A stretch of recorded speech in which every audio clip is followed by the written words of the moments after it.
Good morning. Welcome to Relaxing Painting with Dyson Dungeons. My name is Nichole. And today we're continuing to paint some demons. This is a Galbrezu. A CR9 kind of demon. Yeah. Alright, so we do relaxing painting Mondays, Wednesdays, and Fridays, starting at supposedly at 10 a.m., but I'm a very not morning person, so I go a little slow. But luckily for you, I'm just filling in for Greg while he is gone. On that note, he is coming back today, so later today. So he will be taking over again. We'll be having, I believe, sub Wednesdays this Wednesday. He'll be getting back to his George Washington submarine. But then he's jumping out again for a long weekend. So I'll be back on Friday. It's Do a Flip Monday. There you go. So we'll probably sneak a sub Wednesday in, and then I'll be back on Friday. So my goal is to paint the Galbrezu today, and then on Friday I'll probably paint this guy. I think this is a Vrock, but I'm not 100% sure off the top of my head. Pretty sure it's a Vrock. But we will be tackling one demon at a time. Is he the tangy crab? You know, he might be. Maybe the owner of the tangy crab is demonic in origin and is a Galbrezu. The coloration I was looking up on a Galbrezu, I was looking on my phone, is quite simple. As it visually looks, it is crab-esque in terms. What if instead he had Beyblade arms? If all of his arms were Beyblade arms, how could he needs at least one free hand so he can rip it.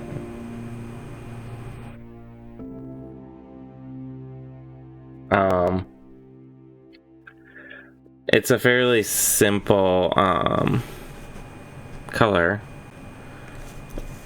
overall color pattern, mostly red, which seems to be a theme with the demons.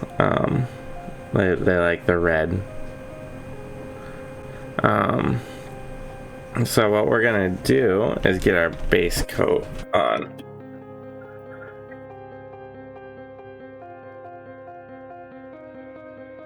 So a lot like the owlbear, we're gonna he has sort of fading into each other, kind of shell slash skin slash fur. Demons are all over the place.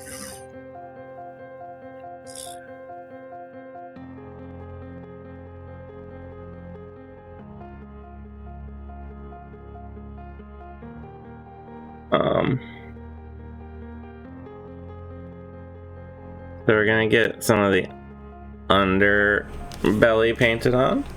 Then we're gonna do the bulk in red, as you do with demons. And then we'll take some time to sort of fade them into one another. I don't have a hydrate yet, the coffee's still cooking. I will try and remember that though, I know. I jumped down here while it was still being made because I didn't want to delay things any further.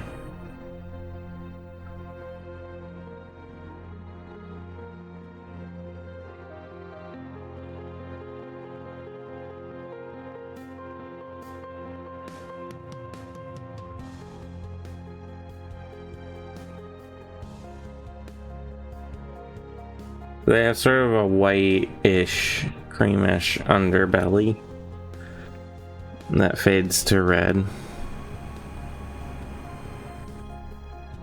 throughout most of their body.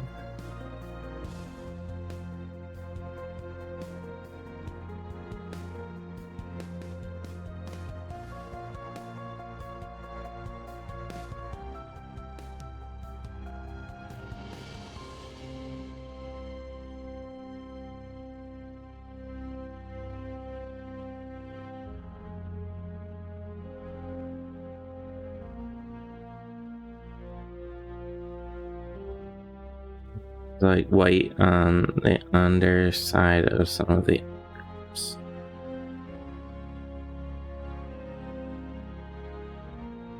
Okay, I'll stretch. It's good to stretch in the morning.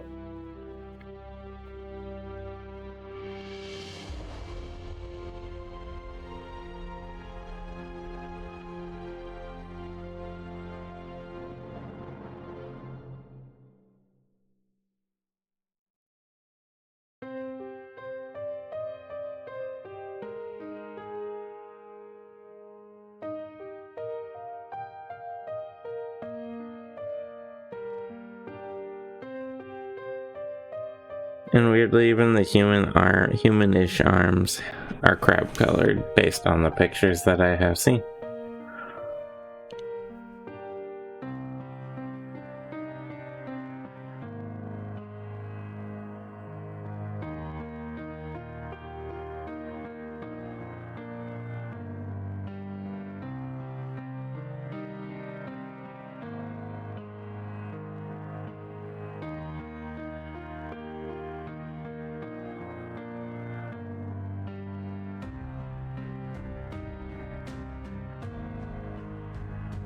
Using the human hands to rip off the claws so he can have a tasty meal.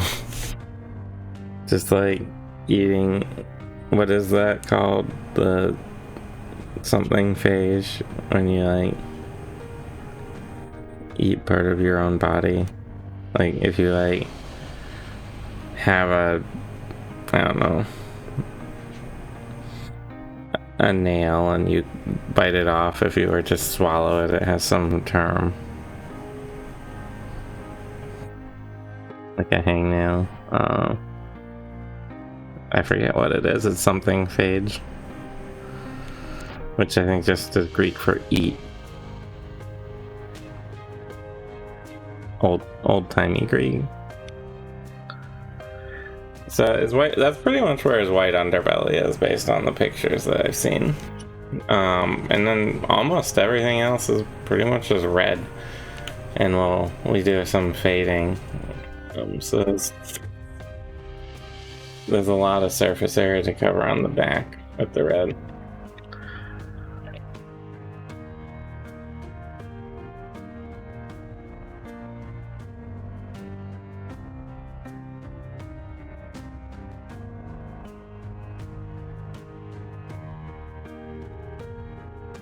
Now, for our imp here, who's out of focus, we used flat red.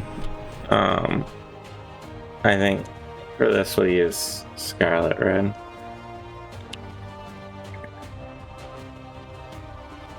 One of the rare blue colors, like the lobsters. I think this is sort of a run-of-the-mill Galbrezu. He doesn't seem all that cool.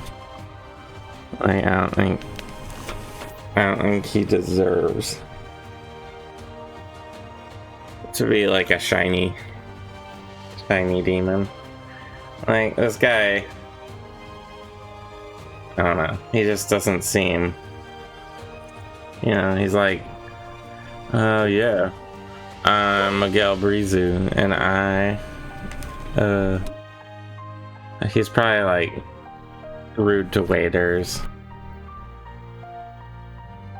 things like that, you know.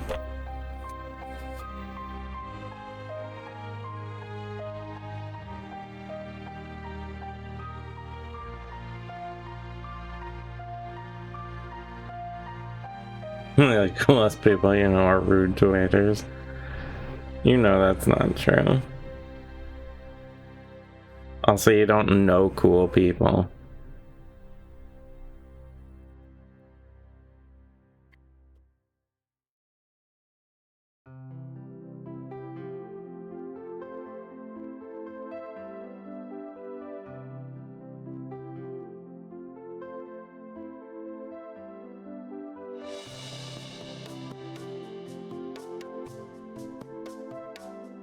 And he's more of a cooked lobster kind of guy.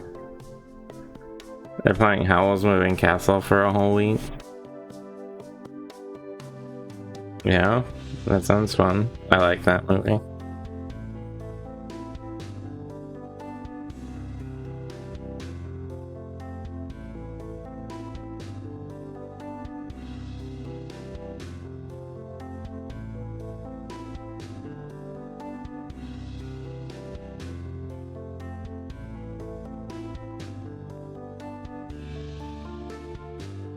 Is it an anniversary?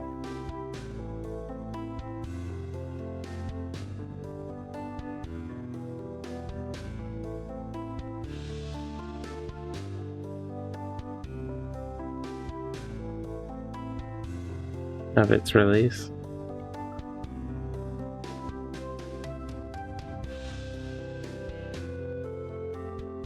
Usually, sometimes that's why they do things like that.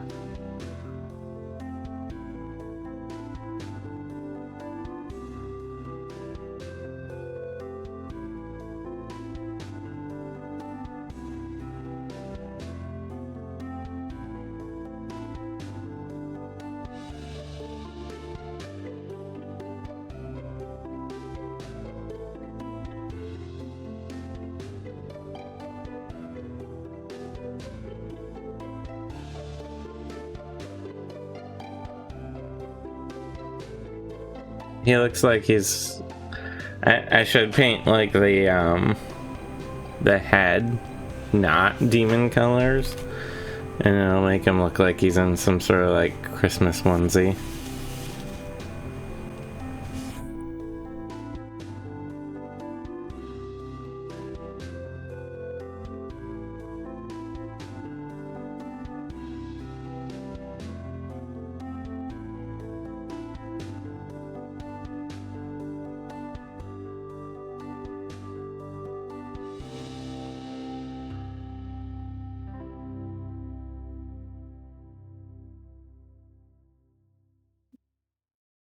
My guess for the Howl's Moving Castle is that it's like a release date anniversary, like it's 100 years since it first released, and so they're doing a theater re-release for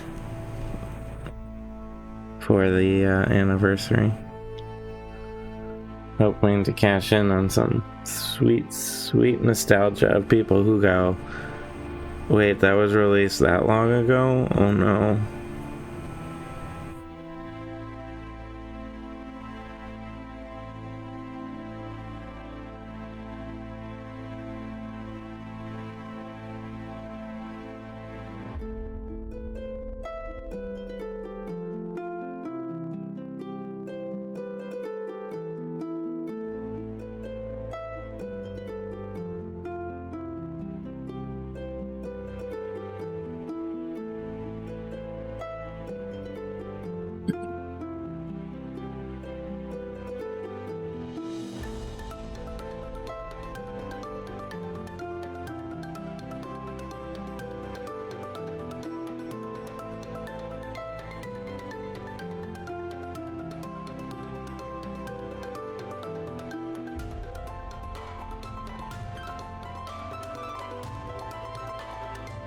They've been playing all the Studio Ghibli movies this summer, but they haven't given them 5 days of shows.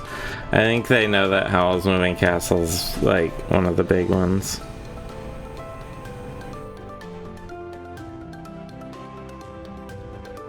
Like,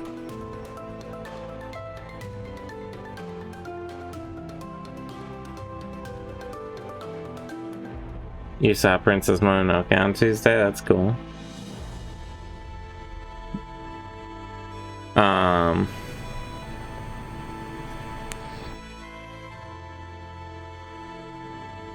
Like, I don't know if you understand the like absolute chokehold that Howl's Moving Castle had on like anime nerd teen girls. So that might be why they're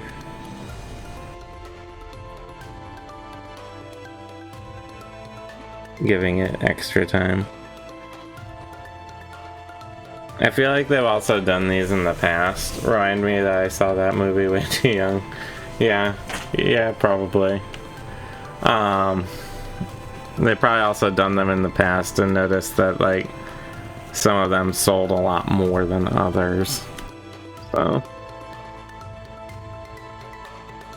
they might be factoring that in. Oh yeah, Howl is 100% husband go bait.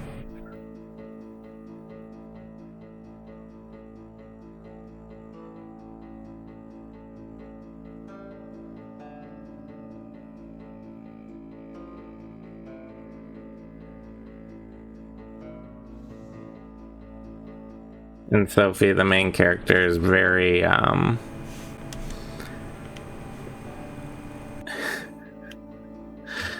the main character is very self-insertable for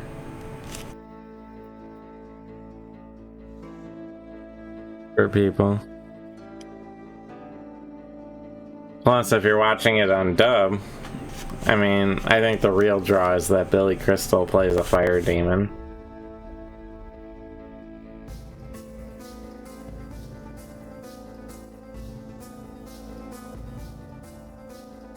The Billy Crystal fire demon is the true love interest in the movie for the viewers.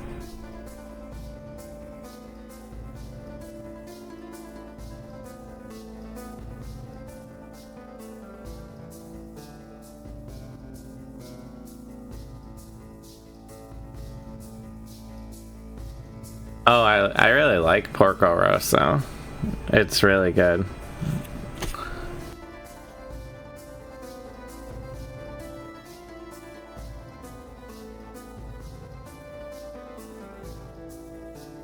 Probably, I'd say, I have to say Kiki's Delivery Service is my favorite. It's the first Ghibli movie I ever saw. So it has a special place in my heart. Spirited Away and Porco Rosso are probably... The dub in Porco Rosso is quite good. I think Porco Rosso is voiced by, I want to say Michael Keaton, but sort of the, I use this term loosely, the baddie, the antagonist, the main antagonist of it is voiced by Carrie Elliott doing a Texan accent, and it's very good because Carrie Elliott is very good as a voice actor. It's Carrie Elliott of Princess Bride fame.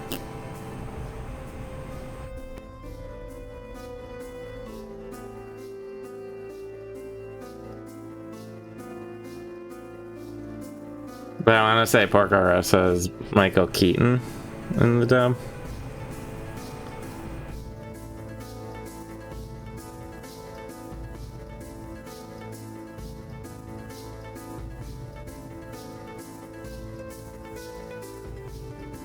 Interesting Ghibli notes. The reason the Spirited Away dub is so good is that it was actually I don't think he did all the translating, but he worked with the translation team.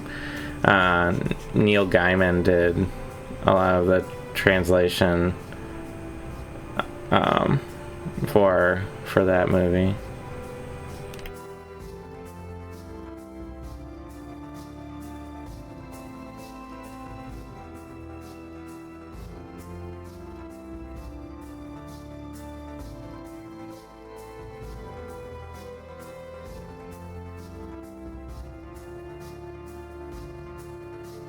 Did I miss my chance to see Kiki's delivery service? Has that already come and gone?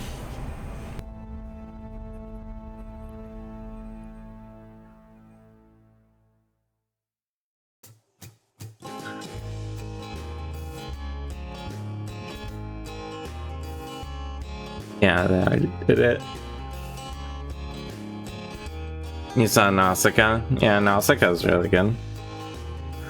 It's a little slower paced than I think people expect. A little more thoughtful.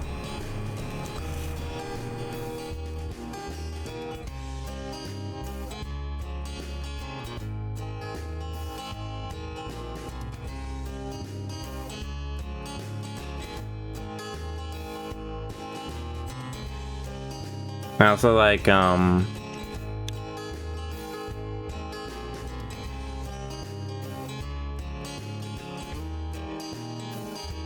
it seemed like a trial run of Princess Mononoke. Yeah, it had very similar themes to Princess Mononoke.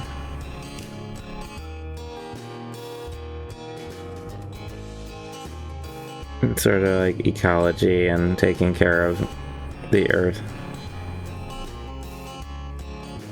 Being part of nature rather than against it.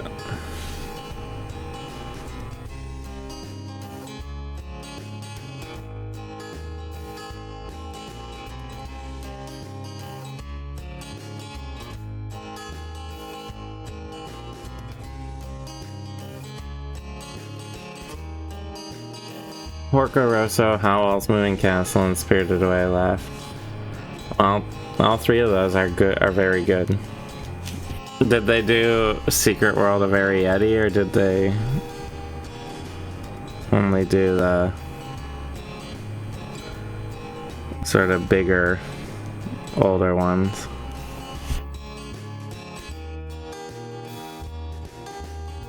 I can't imagine them playing Pompoko in theaters here in America.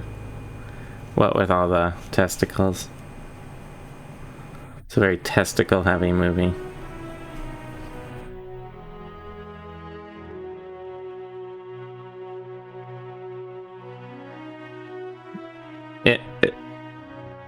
They did the so for people who might be watching Pompoko as tanukis, which are sort of a they're often called raccoons. It's like they're not actually genetically related to raccoons very directly, but they're sort of raccoon-esque. And in Japanese mythology, they're shapeshifters, and they can reshape their testicles into all sorts of different shapes as well as part of that power set. So there's a lot of like expanding and using testicles as parachutes, things like that. It's maybe not the most Western friendly movie.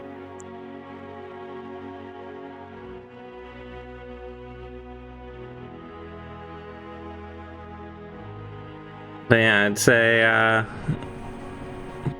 you know, Porco Rosso and Spirited Away are in my top 5 Ghibli movies for sure. Howl's probably is too, actually. I didn't love Ponyo when it came out, but after watching it again, I came to like it a lot more.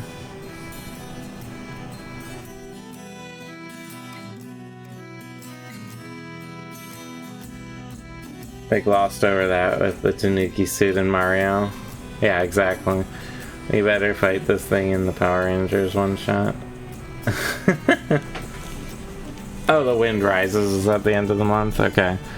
I haven't seen that one. I haven't really rewatched that one. I've only seen it the one time. That's about the person who designed the Zero fighter jet, which was like the big fighter jet of World War II for Japan. I think it got some criticisms at the when it first released for being a little nationalistic, I think, but it was more about like his life rather than like the war. I don't know. I'll have to give it a rewatch to give it a fair judgment.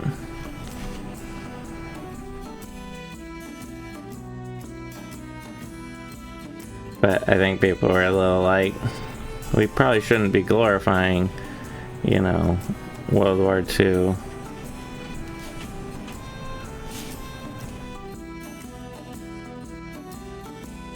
But I think what it really just came out of is Hayao Miyazaki just is obsessed with airplanes. He absolutely loves them, apparently, I think.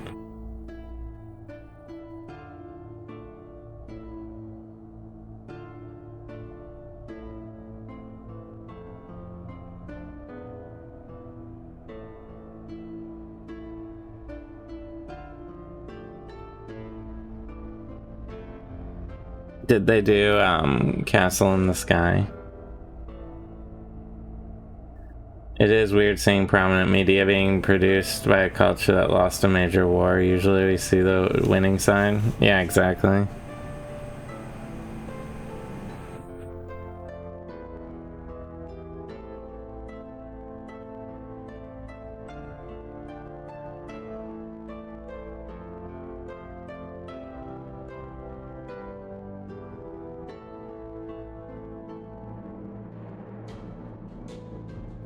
Our red jumpsuit guy here is coming along.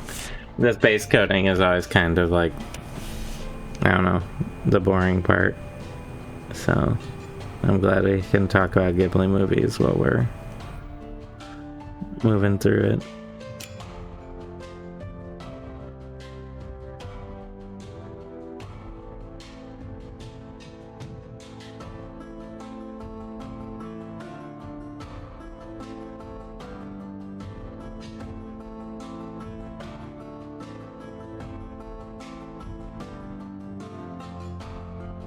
Oh, Coraline is coming back. Castle in the Sky was last month. Coraline is that coming in like spooky season? That movie's kind of creepy. Not in like a jump scare, like really, really creepy way, but in like an unnerving kind of like.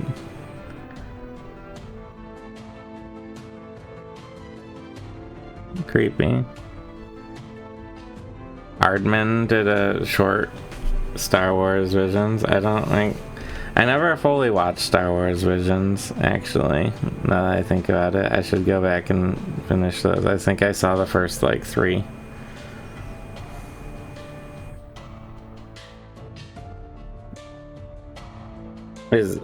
All I can picture though is Kylo Ren being like, you just finished season 2. All I can see is a claymation Kylo Ren being like, we have to throw away the past together. Ooh, cheese. And then he like gets distracted. And there's a dog, of course.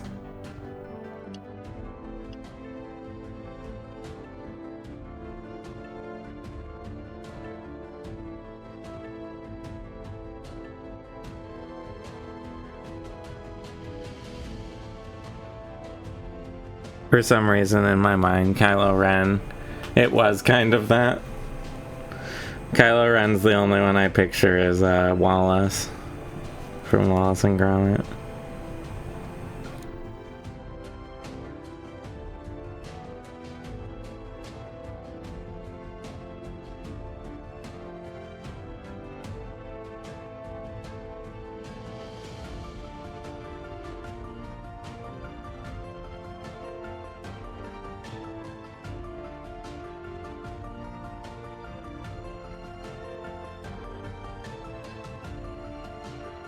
A family flight contest thing. Okay. So like a race, or a contest, a race for flying.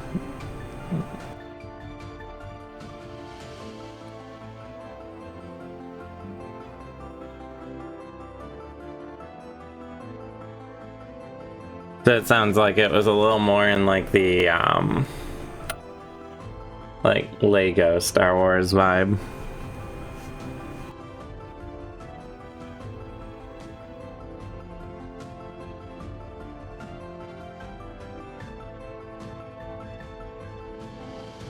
Which makes more sense to me.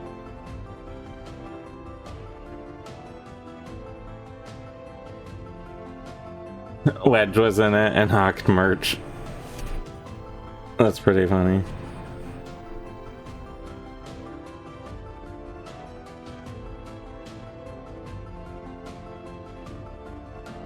Good old Wedge Antilles.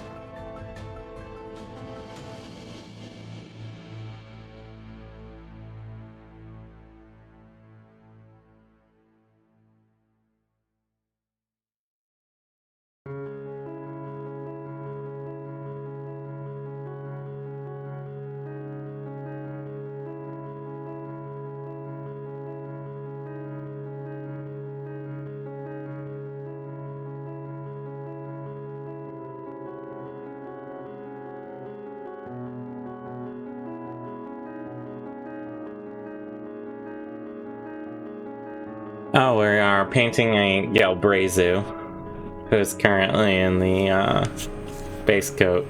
They're very red, if you can't tell. You hope they make some of the story canon. Oh wow, you got to 1,000 subs on YouTube? That's awesome. Congratulations.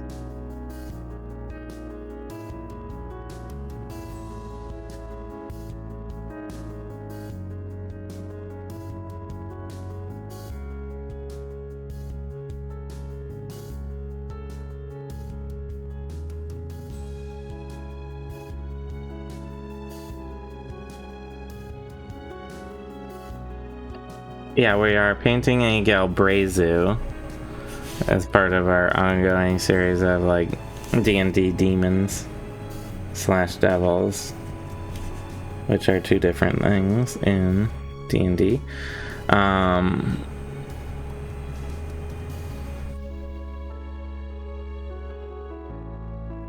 Last time we did an imp. It was hard to see because being an imp kind of small.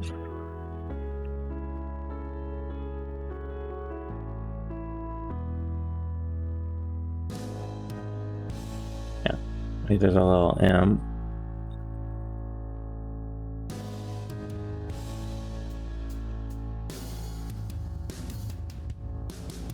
So now we're working on something a little bigger. Our little imp versus Galbrezu comparison here.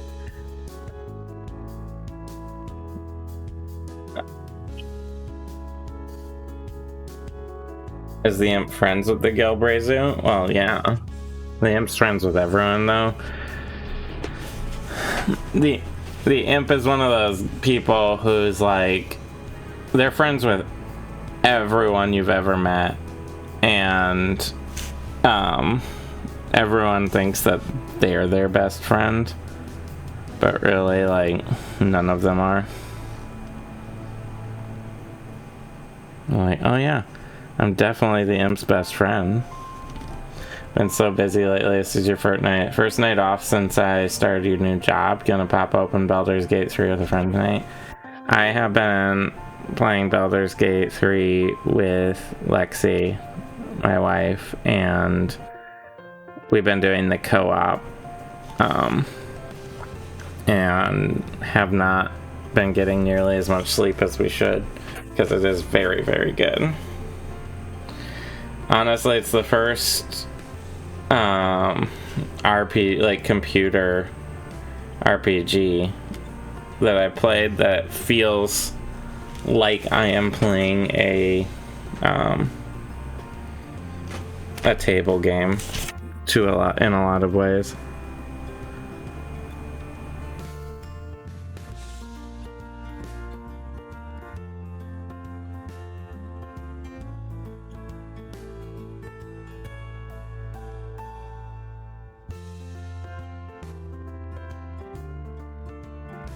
It's very, very good. But congrats on the new job. Oh yeah, I bought it in pre-release. Like, oh my god, I love Baldur's Gate. I played all the Baldur's Gate as a kid when I was younger. I played them, and 1 and 2, and like, you know, the expansions, Icewind Dale, things like that. But I bought the pre-release and I was playing it, and then I was like, I got about 2 or 3 hours in, and I was like, you know what? No, I wanna be fresh when it releases, so I just sort of uninstalled it and didn't touch it until release.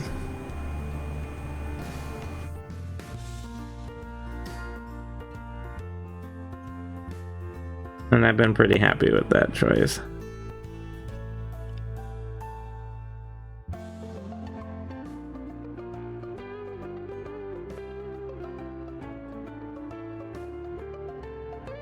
You played Solasta, Crown of the Magister. It's pretty cool. Yeah.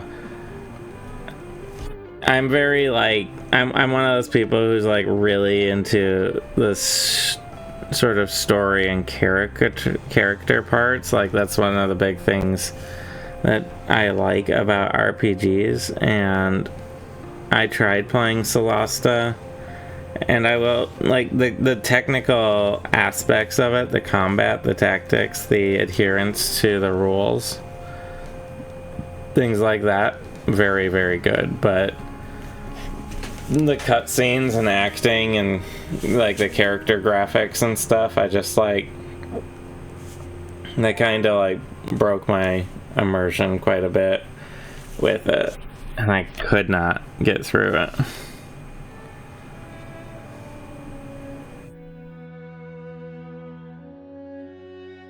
Like, I honestly, and I like CRPGs. I'm used to not having like super cutting edge graphics. I mean, like, I'm used to an isometric top down, and I honestly would have been happier with text and a little picture like they do in a lot of CRPGs, the old school ones, where you do picture at the bottom, text, and maybe there's some some voice acting reading it, like they do in Pillars of Eternity or Tyranny or Pathfinder games, you know, any of those. Like, I honestly would have had a better time, I think, playing Solasta if they didn't try to do the cutscenes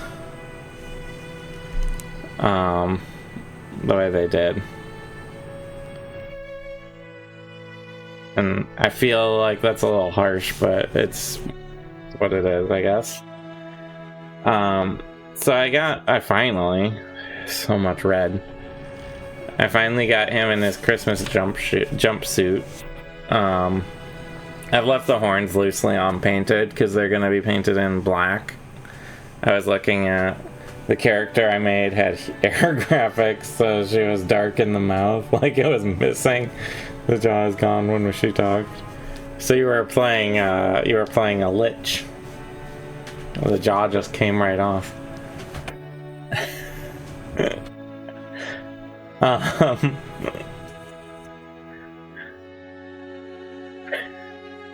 So now that I've finally gotten the red on his Christmas jumpsuit here, the next thing I'm going to do is sort of using the two colors, define my edges a bit better and clean up between the underbelly and the red.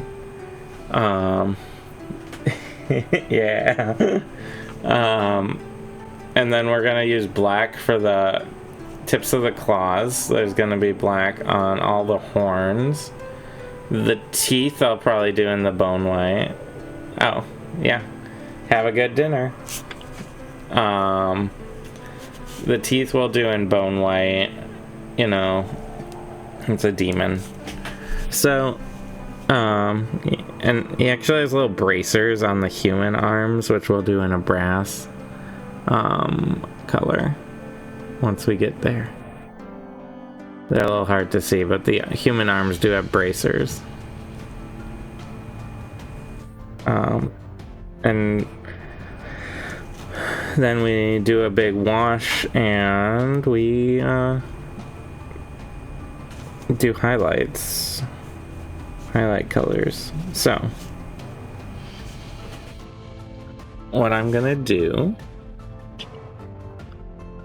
is clean my brush, figure out where I put the other brush. This one will do.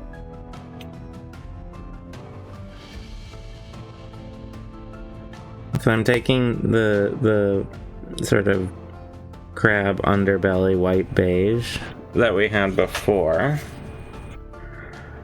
and I'm gonna kind of dry brush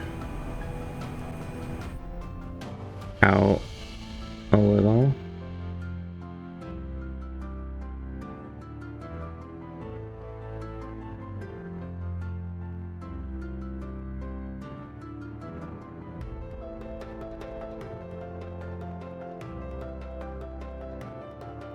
Just sort of break up the edge here.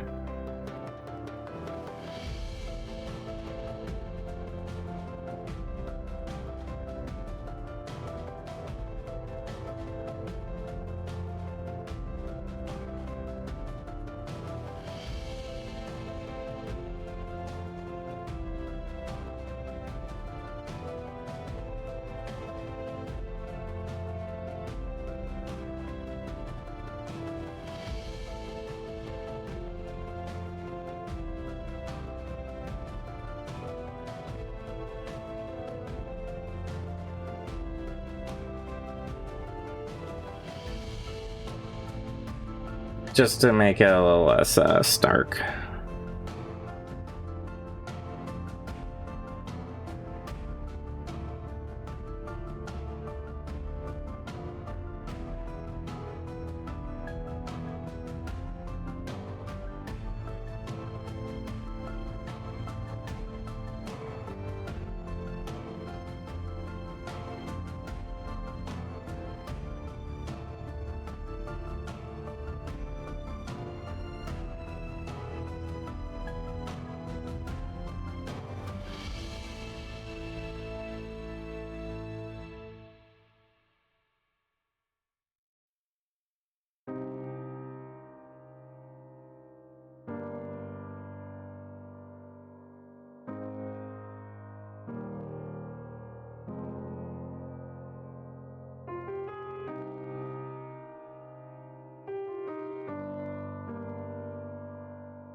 So this, just by breaking it up a little, it's gonna look a little more naturalistic when it's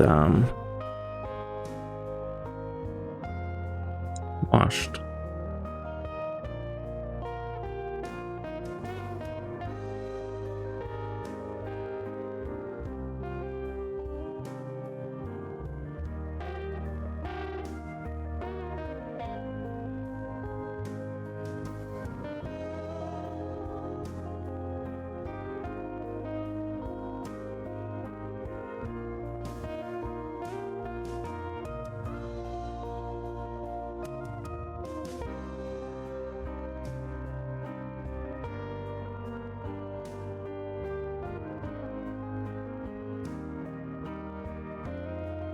All right.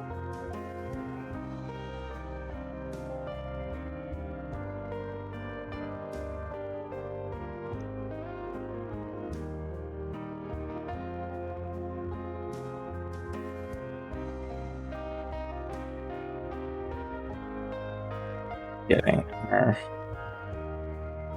edges a little cleaner.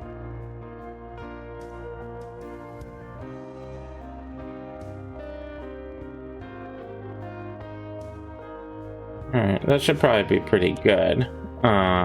It's a very simple sort of design. Then I'm gonna clean this brush and we're gonna put a couple red touch-ups. So, like on the arm here. Bring the red back in a little.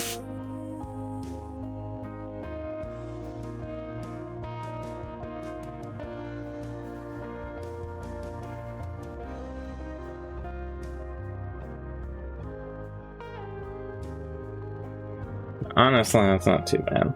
So, what we're gonna do now is extra red. I got a little beige on the hand. There we go. We're gonna break out our black, do our horns, various horns and spikes and claws. In all the reference images I was looking at, they have black horns, so black it is.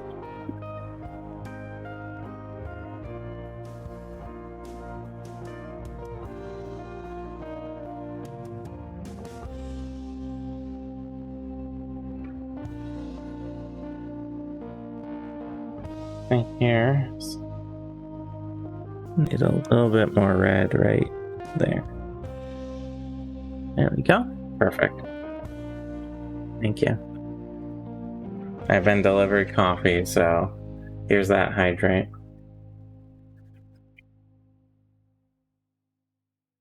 Long overdue. Okay.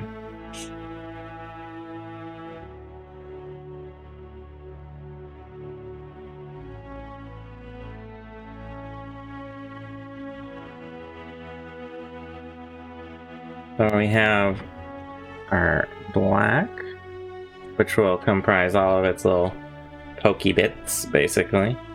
All the main pokey bits, including the nails, claws at the feet, whatever you want to call them.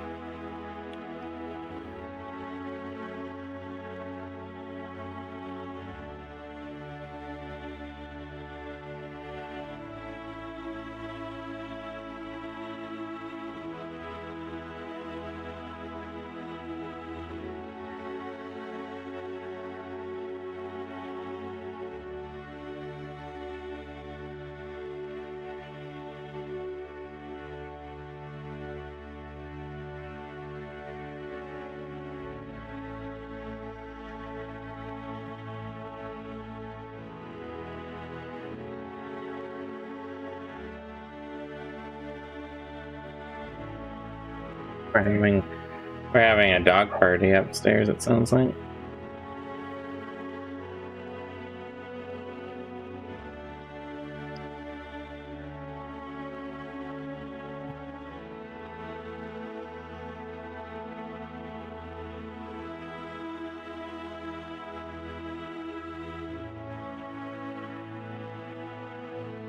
And you paint these nails much like you paint actual nails. You sort of get into the back and pull forward.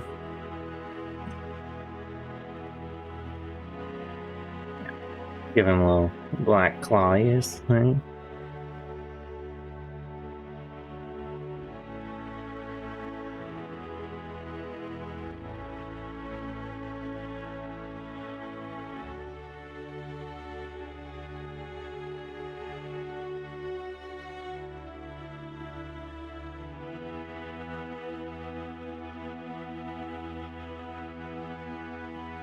Just one foot.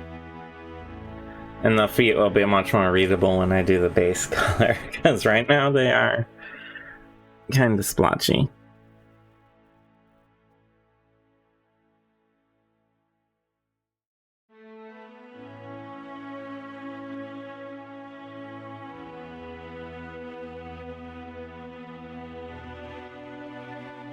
That's a-okay.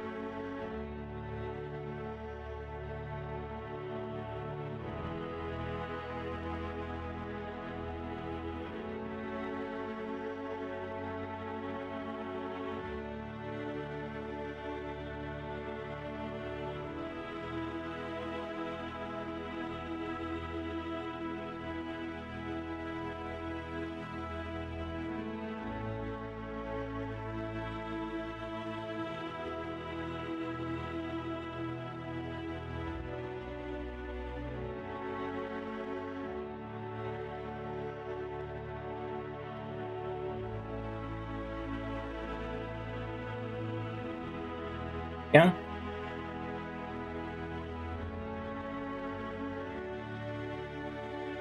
Now we build out these shoulder ones.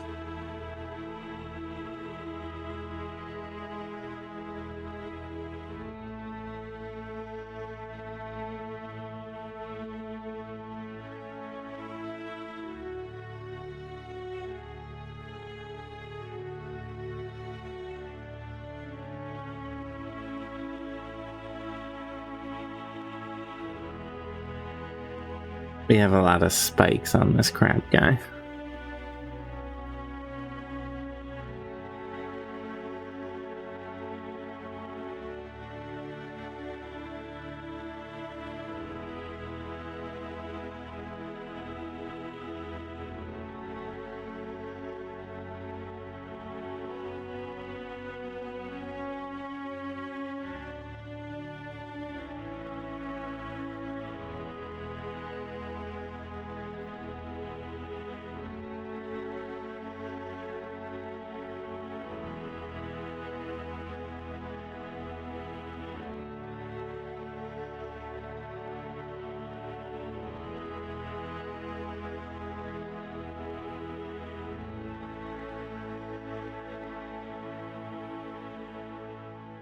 Alright, jeez. So many little spikes to do on this guy.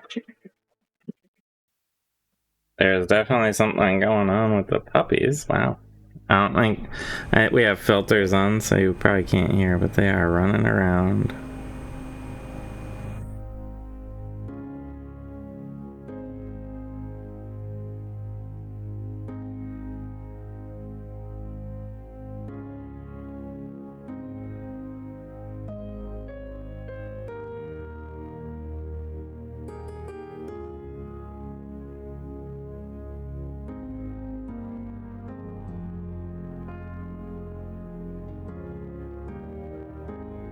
So he looks a little better with his spikes painted in. I know I got a tiny spot of black right there I have to get.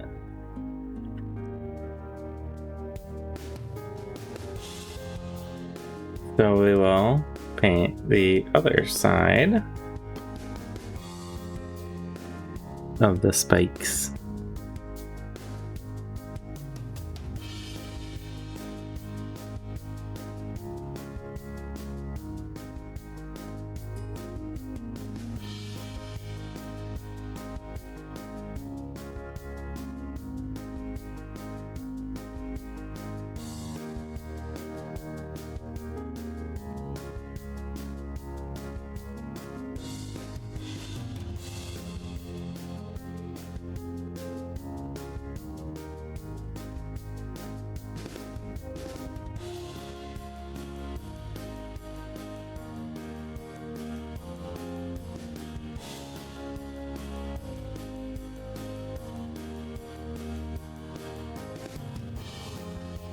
Yeah, getting these black spikes in makes them much more intimidating.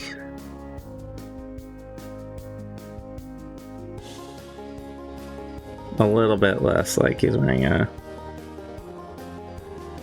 set of Christmas pajamas. A little. Not a lot.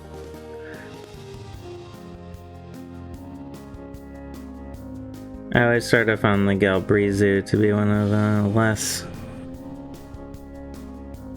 interesting demon designs.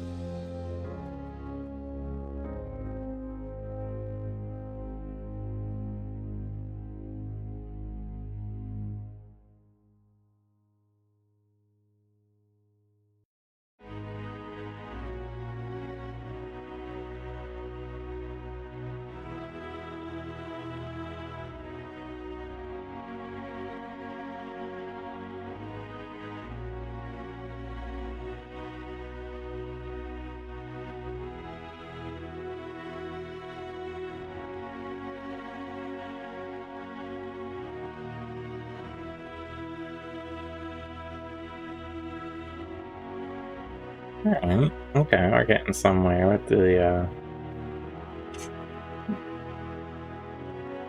the spikes. Let's give him some black on his horns as well.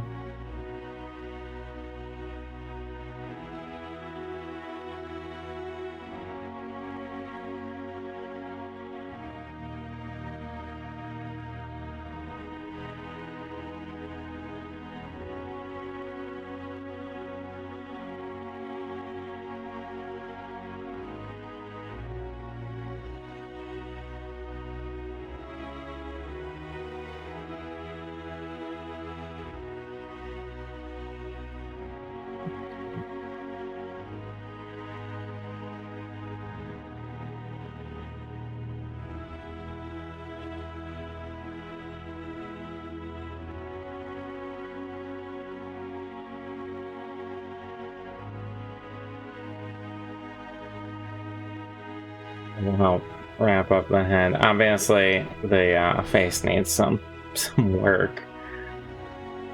The guy needs boxing gloves on the hands or the claws. You're gonna say both. Yep, there we are.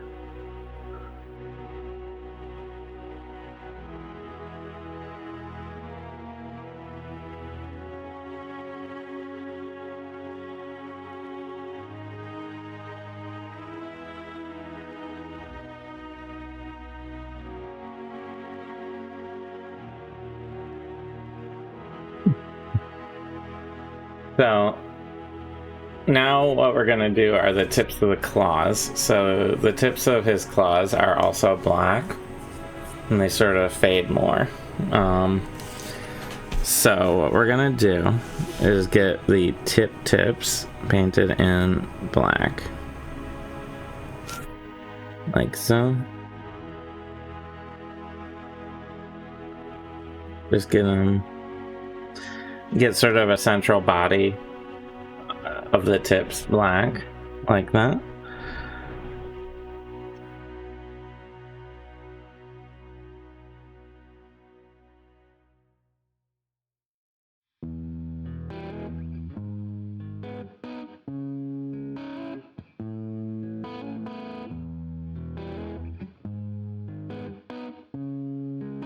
And we'll do some fading of the black out from there, those tips.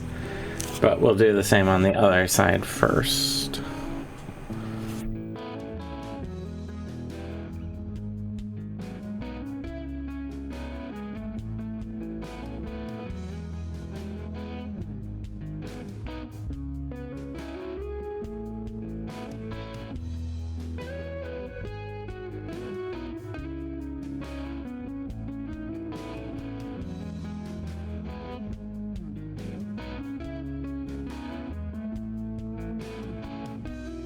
Okay. That actually visually balances them out quite a bit, putting the black on the tips of the claws. He was kind of just like visually kind of flying off to the sides, and that kind of puts a little visual stop on it. So, good call, designers, on the black claw tips.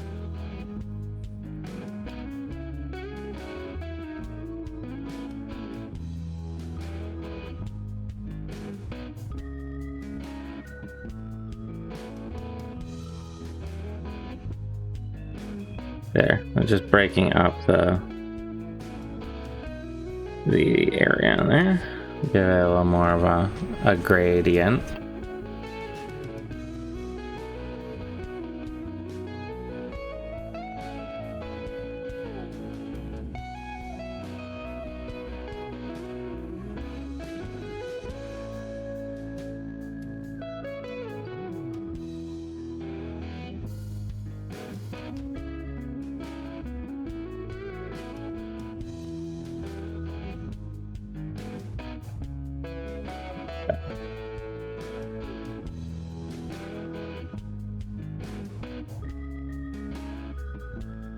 Him over and do the same on this side.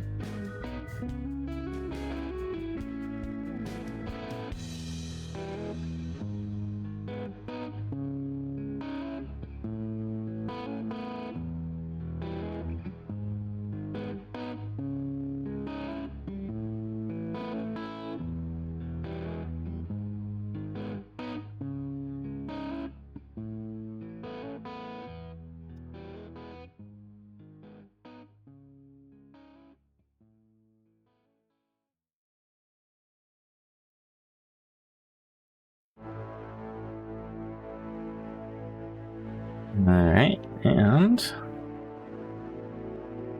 last but not least,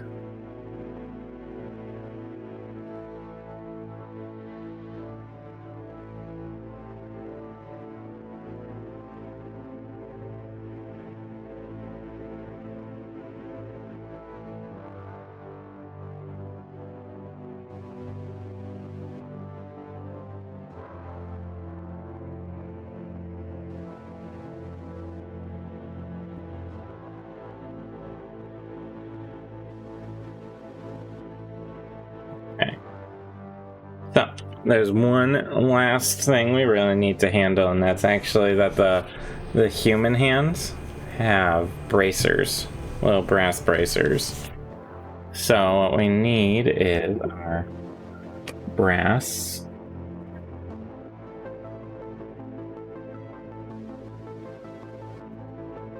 There it is.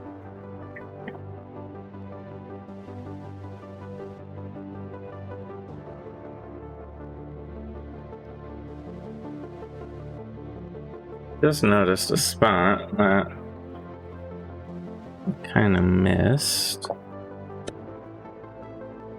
I have a little touch of red here.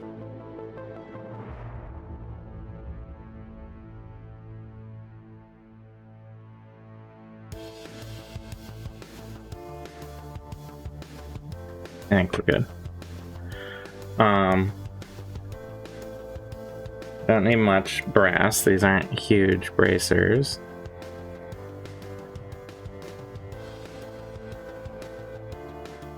I will use my finer brush for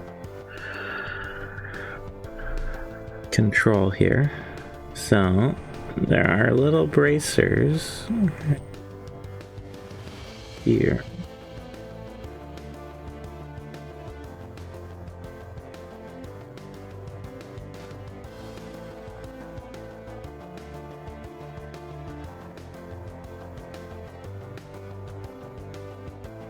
Why? I don't know. Probably just to break up the arm a little, make it less like a weird noodly worm. Honestly, more than anything.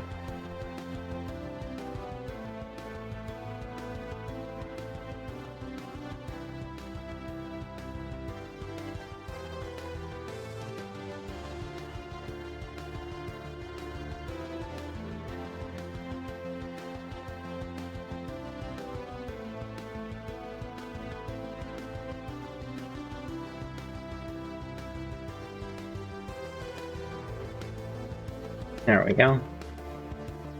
Little brass bracer. And we'll do the same on the other side.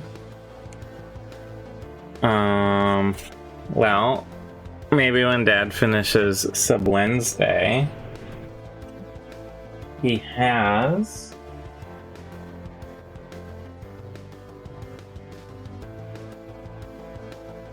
somewhere. I have to dig it out. He has the Porco Rosso airplane as a as like an actual model kit.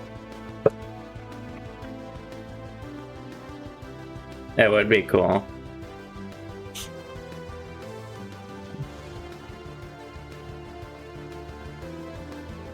Print off some Simpsons memes.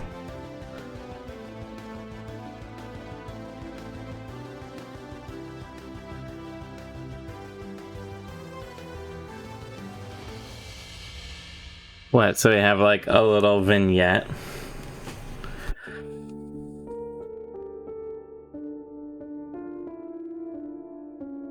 A little vignette of Skinner going there. We call them steamed hams.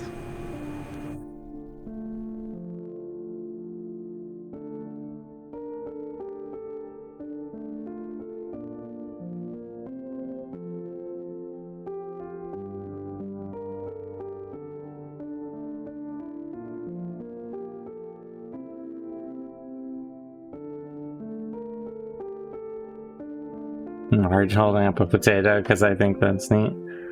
Would you have like text paint printed as well in like 3D to set in front of it? What are we talking about here?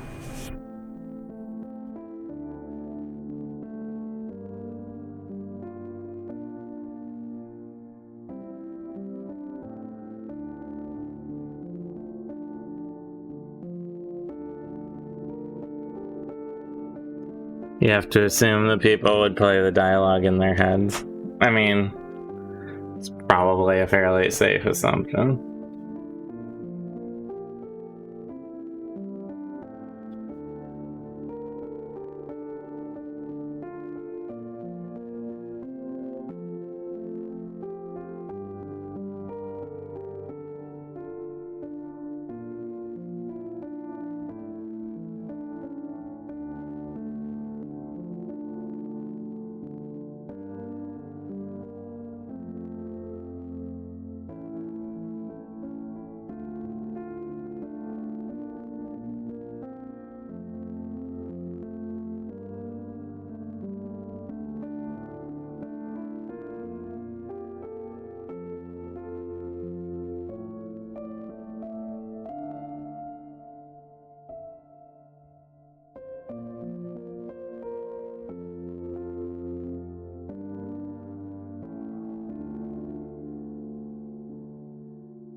So, I'm gonna wash my brushes and let this dry a little.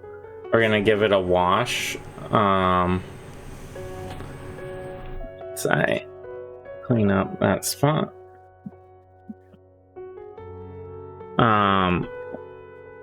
Once it dries slightly, hit the camera. We'll give it a wash. And then there'll be a couple details like the teeth that I'll do. The teeth will help sell the head a little once I paint those on. But I want to give it a wash first. And that'll sort of make this look a less flat and give it some oomph.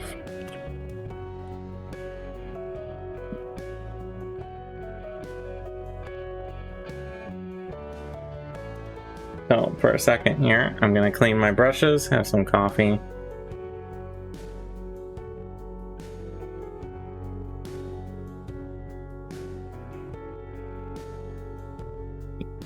And watch some paint dry.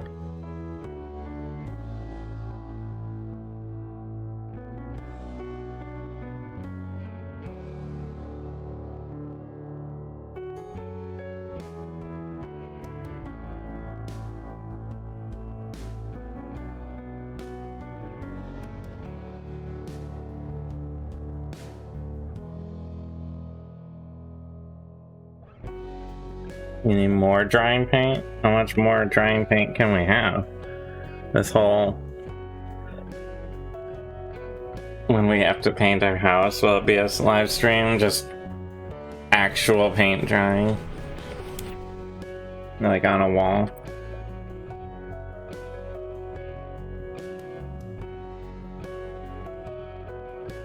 I feel like that would be a very, that'd be one of those things where it's either 0 people watching it or for some reason 100 million people.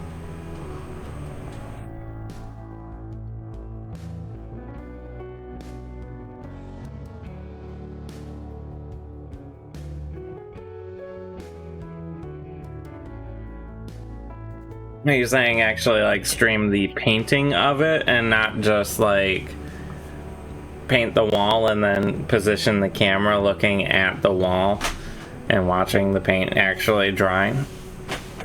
But you're talking like set up a camera and turn it into an episode of Home Improvement.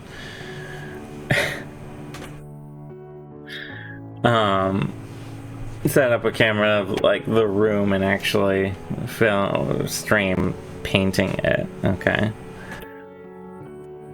That's probably not gonna happen because that would be a huge pain to set up.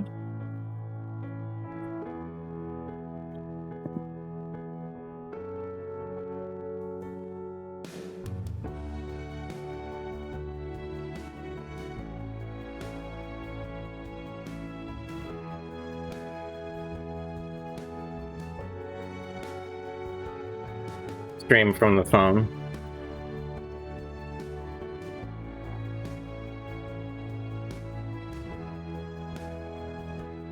I think we're only going to be painting, like, mostly ceilings. That'd be a very weird perspective.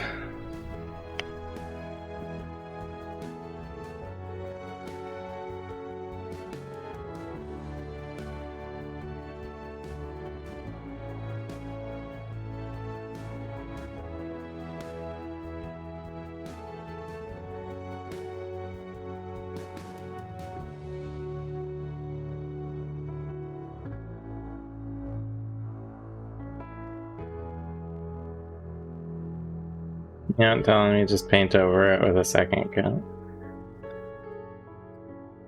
If someone subs, you paint their name into the ceiling. I see.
This is the part where it gets very dark, and then we will highlight on top to bring the light back up. But what we're really after are like these sort of dark contoury spots is what we're after with this wash, to create much more of a visual dynamic range on the miniature.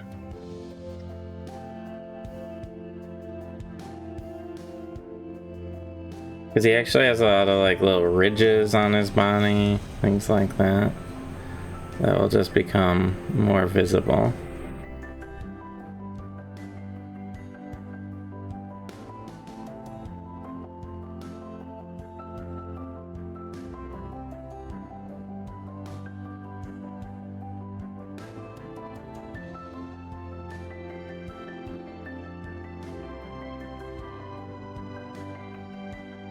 I just started your journey into minifig painting. Do I have any tips, like you, of stuff I wished I knew when I started painting? Yeah, so a few things with miniature painting. Once you decide if you like it, it is worth it to get like some pretty good brushes, but more importantly is to find brushes that are very comfortable for you. A big tip is, a lot of times when I've seen people who are new to figure painting, they're very worried about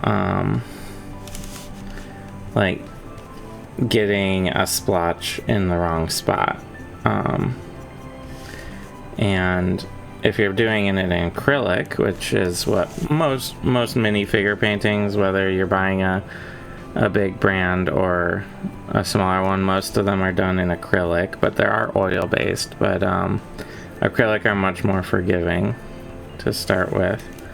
But like this one is it's a Vallejo is the actual maker. They're a pretty big one, but then you have like the more pricey ones like Citadel and stuff. Don't be afraid to just, screw up a little and you can always paint back over the top of it. If you don't, so if you get a splotch of white on your red demon, you can just paint red back over it once it dries. So it's actually a lot more forgiving than I think some people imagine it being. For the actual visual painting of it, contrast is your friend. So if you're contrast being like darks and lights, and what I'm doing now is putting in the dark color by putting a wash on top. You'll have a few choices to go if you're new to painting. I don't know if you've bought any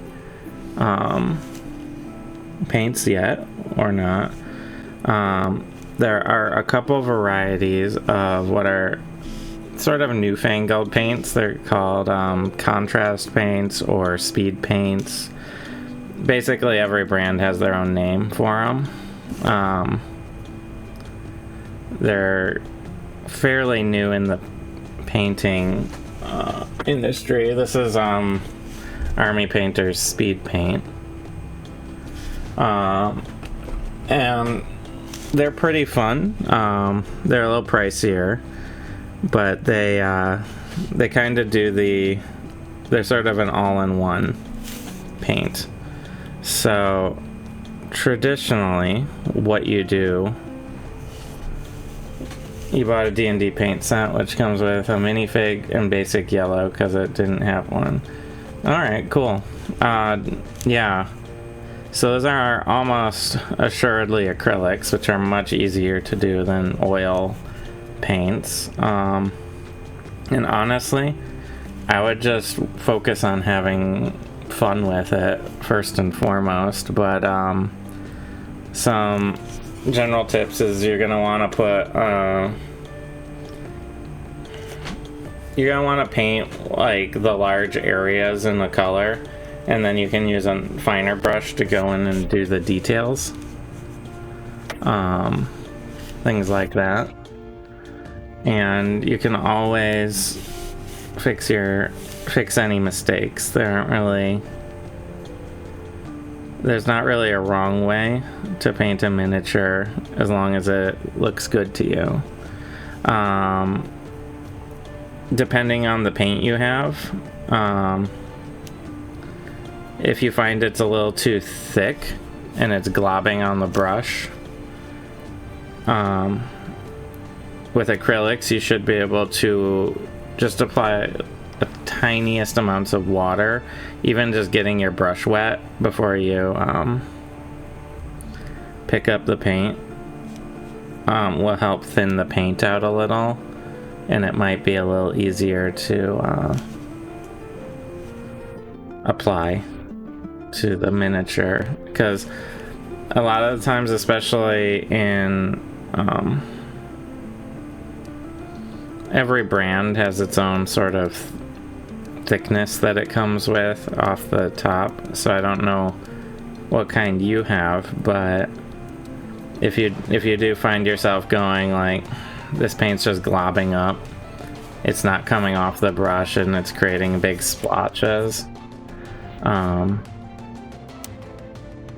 just use a little water to thin it out a little bit and it'll go on a lot smoother. Some other tips, let me think.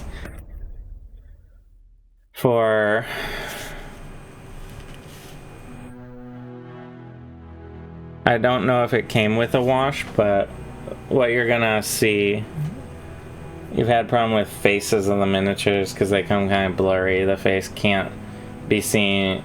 Yeah, so faces are sort of the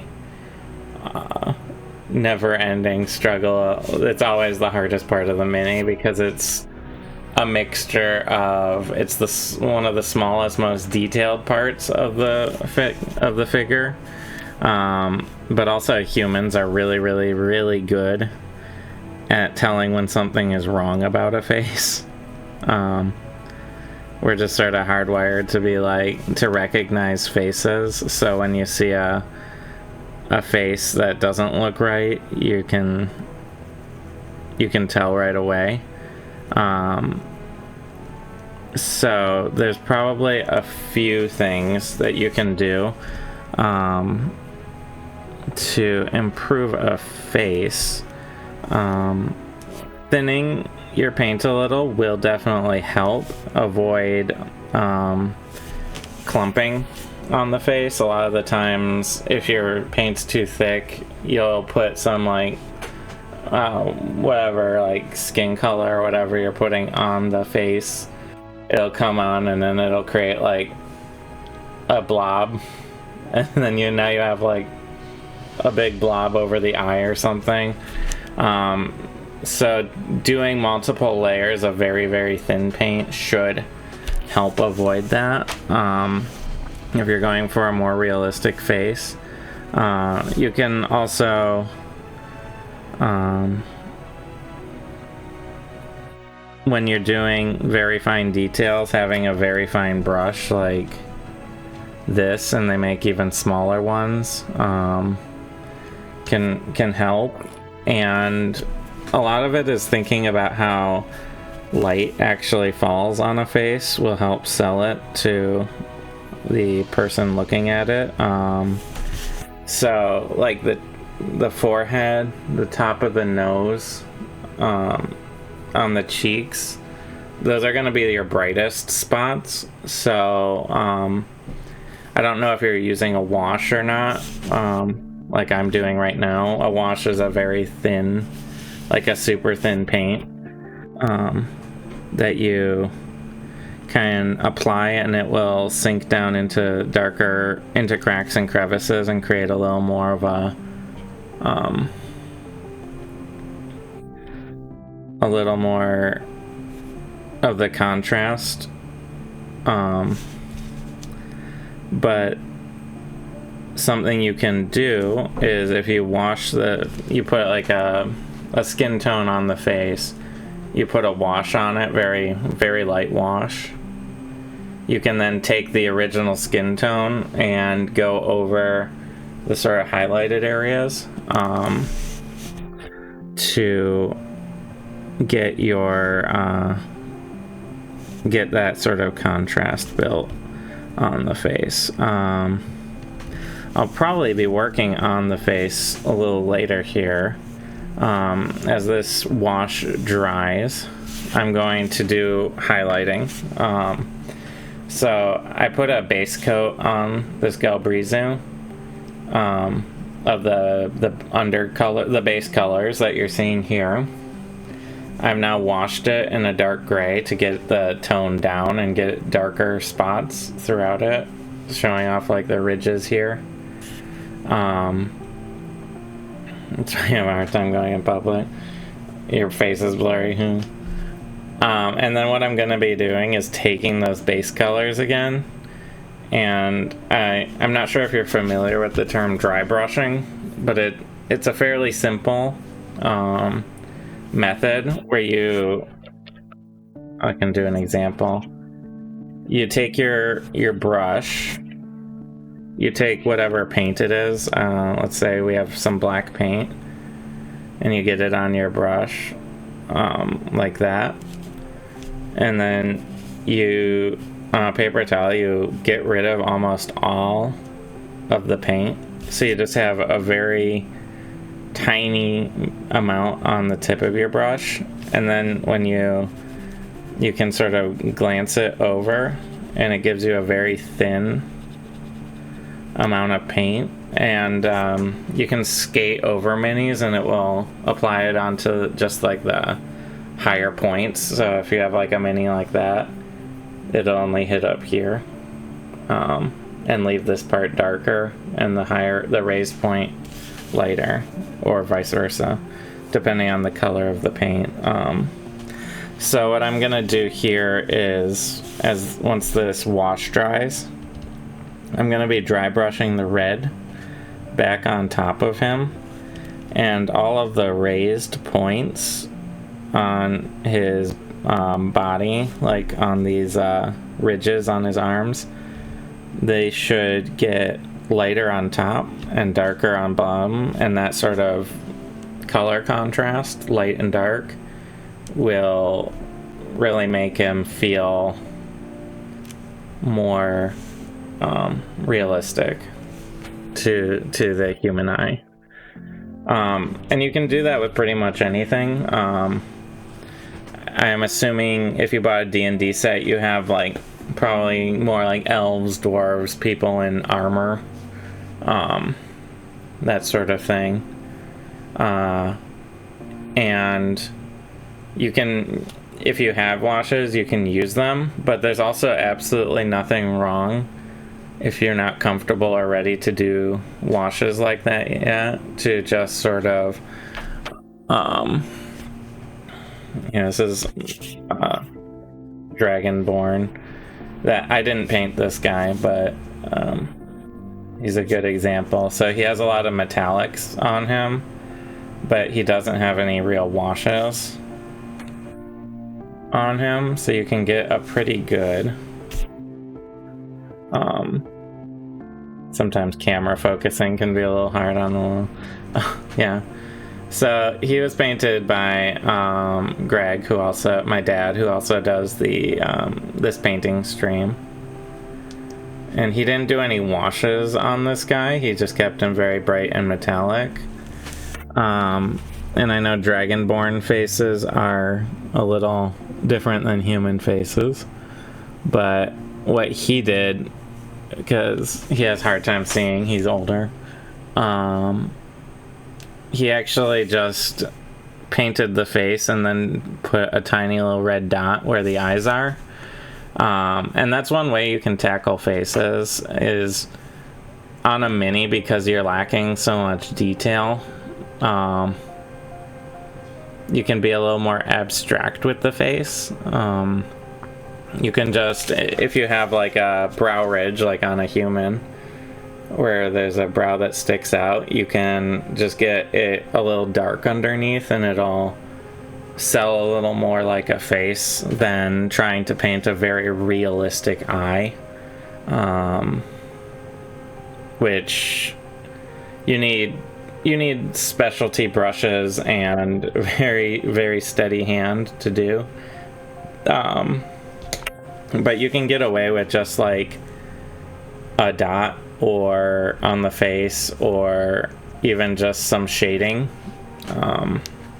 some careful shading as a more abstract eye on a figure like this, because they're only, like an inch and a half tall. Your brain from a distance isn't gonna question it, really. But yeah, so what he did is he put gold and brass on this Dragonborn, and didn't wash it.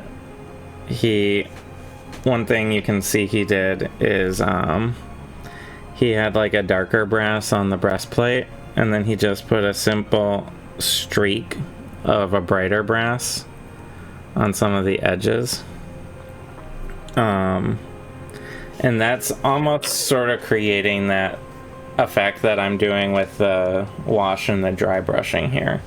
It's creating visual high points and contrast. So you would expect on armor, metals in general, the higher points, the points that stick out more, to be a little lighter, and your brain expects the low points, like under the arm, to be darker. And to a certain degree, shadows will do that naturally, like he's doing under his arm here. That's not painted darker, that's just shadow from our lights. But it doesn't scale. Shadows don't necessarily scale for miniatures quite so much, so you can help it along by doing even just simple tricks like putting a line of lighter color metal on a darker color metal, like here. Or you can do something like I'm doing here, where I have taken, and I think we're mostly dry enough. I use this scarlet red for his back, and his back will be a good example because it's a big area. I put a layer of scarlet red down, and then I used a wash. This one was a dark gray. They make it all sorts of colors and different levels of dark. And then I will take a little bit of that base color again, in this case the scarlet red. And here, I'll move everything into camera so we have more of a visual representation of what I'm doing. So I'm gonna take, because it's a fairly large area, I'd say you probably want, for mini painting, 2 to 3 brushes at least for, so this is a fairly large brush for a miniature. And then you can get brushes like this, which are a little smaller. And then you can get fine detail brushes. You only have one. So brush size will definitely help, especially with faces. So as you can see, if I'm painting with this versus that, the amount, and there's, you don't really want just this either,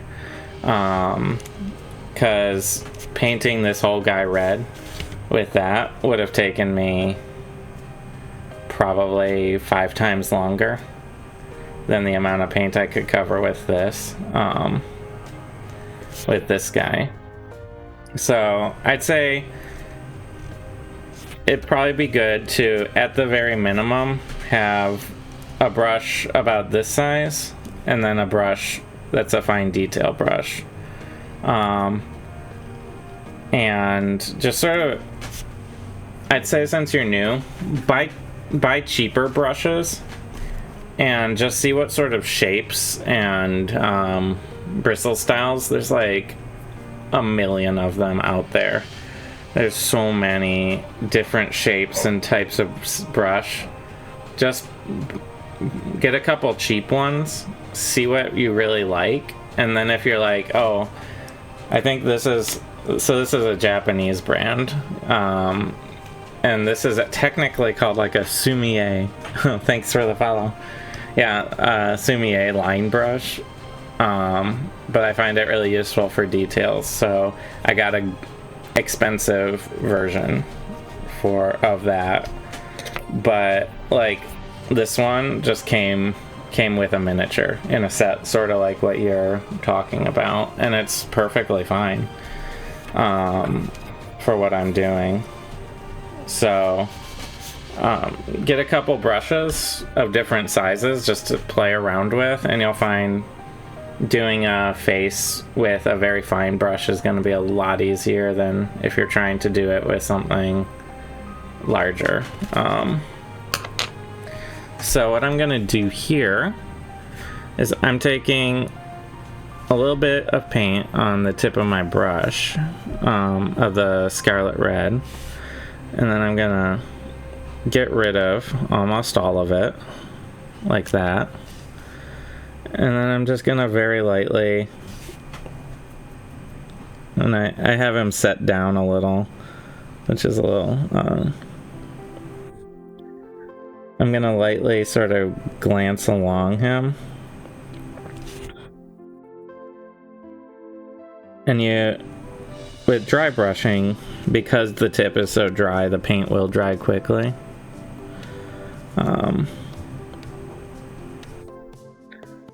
And you just sort of like run it lightly along here. And I'm able to move quite a bit of space because it's a large area. But what I'm doing is subtly increasing the light on this higher point by adding the base color back on, and the lower points where the wash has settled into are gonna get darker. And I'll probably go a little quicker because the space that I have to cover here is quite large, but... And this guy's a little bit of a funky example because he's more organic than maybe an adventurer in armor. But the same basic principles will generally follow.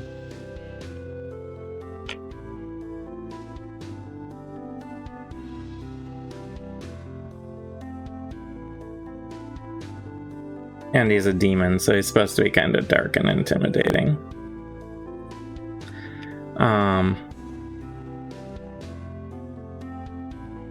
But if you're doing something like a adventure, let's say they have a bag, a pouch or a backpack, and you're painting armor and you go, oh, I got a little of his armor color on the backpack.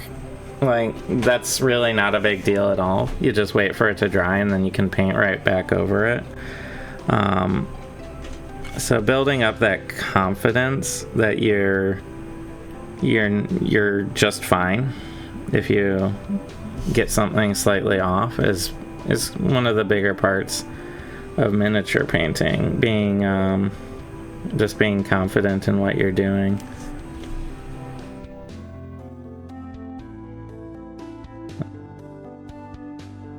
I just realized. So, for example, a good example here. I'd painted these horns black, and I just realized right there, you can probably see it, there's a little gray of the undercoat, the primer.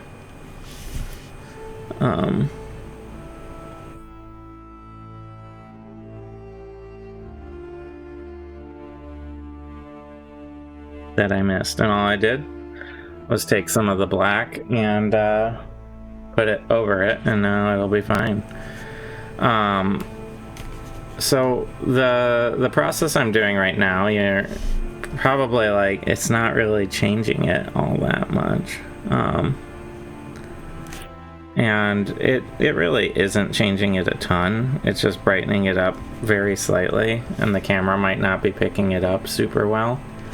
But as I go, it's going to start to sort of create more of a subtle visual shift. But for humanoids, like adventurers and whatnot, you're gonna probably be dealing with a bunch of gear, not a bunch of just body, like naked body, like on this demon. And the key is really just to sort of take your time and get the colors where you want them before you do anything large like a wash, if you're doing a wash even. But yeah, to create a good looking something your brain says that looks really good, the key to that is contrast, which is both lights and darks. So like what I'm doing here is creating that light and dark difference. I created the dark areas, and now I am subtly putting the lights back on top to create the sort of layers that make up something like this.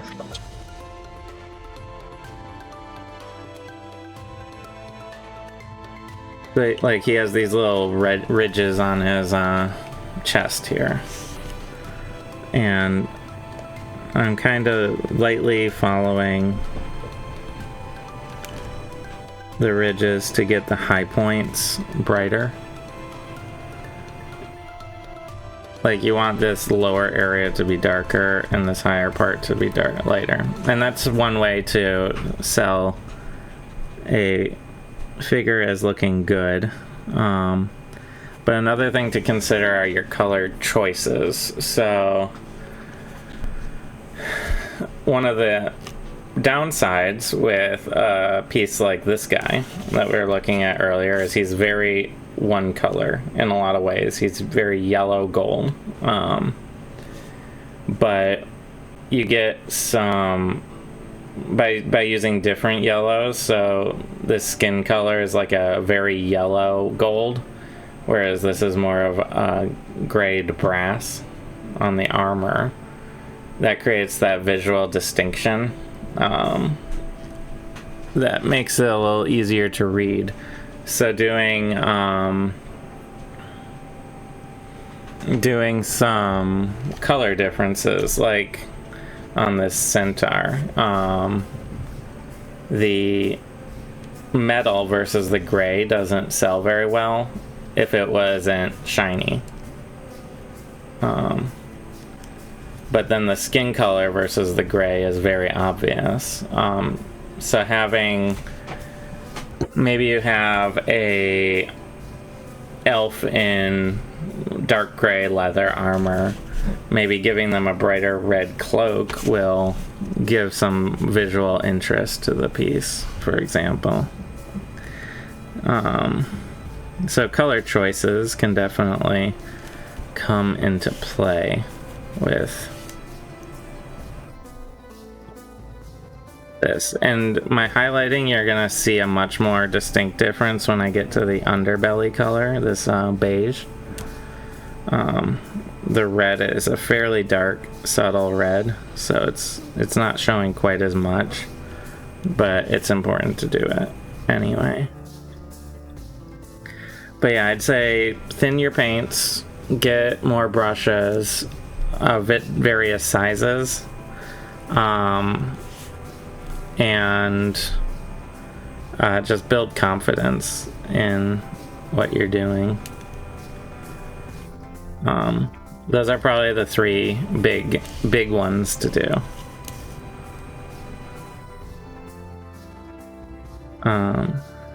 Your tool set is kind of, I kind of look at it as like, you can cut wood with a handsaw, but you wouldn't want to use a handsaw to cut down a big tree. You'd want a chainsaw, but on the same point, you wouldn't want a chainsaw to do some fine miter work. You'd want a miter saw for that. Like, so, like anything like this, you kind of want to get the right tool for the job. And yeah, of course,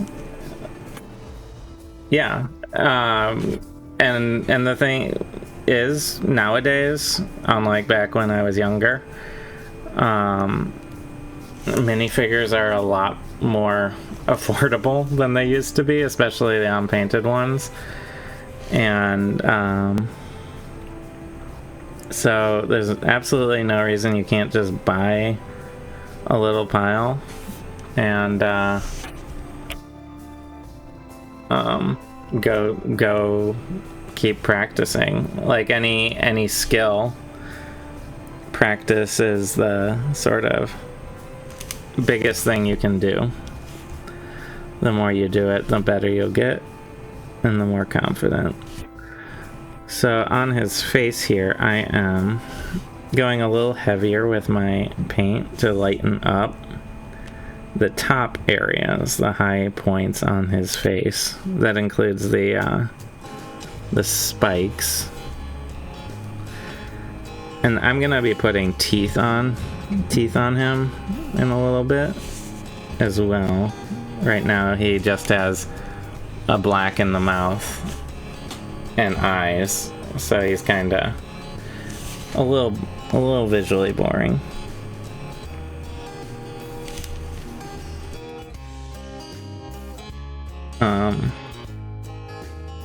But what I'm actually gonna do is get the bone white that I used for the underbelly, and we're gonna spruce that up. Yeah. And yeah, please do share it. I don't know if you care to, but we do have a Discord when there's like a mini painting. It's not a very big Discord right now, I'll be honest, but you know, you can, I'm sure we have a link somewhere. But, you know, you can share your mini in there and get more advice from me and others. So I'm taking their bone white.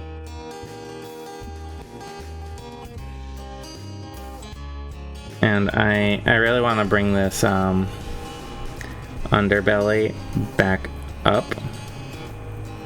Visual, like lightness. So I'm going to do just that. This little weird crab demon man. Crab demon man. Yeah.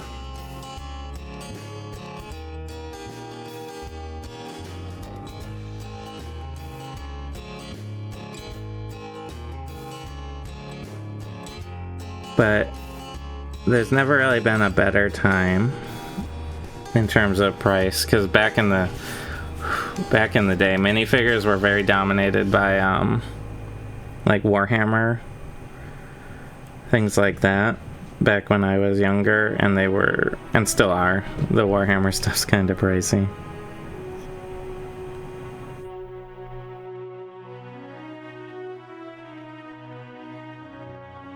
See there, I kind of made a splotch, but then I just covered it up with red paint. So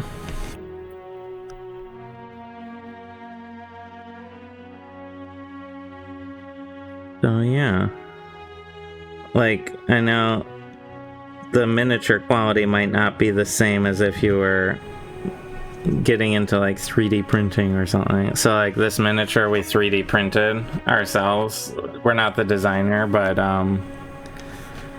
you know, you can get very high quality minis by 3D printing, but that's a bit of a time and money investment, and there is nothing wrong with buying like a WizKids, you know, a pile of WizKids miniatures. That's one thing I don't know if you're doing or not. Some miniatures come pre-primed, some you have to prime. And what priming is it's typically in a spray can, like a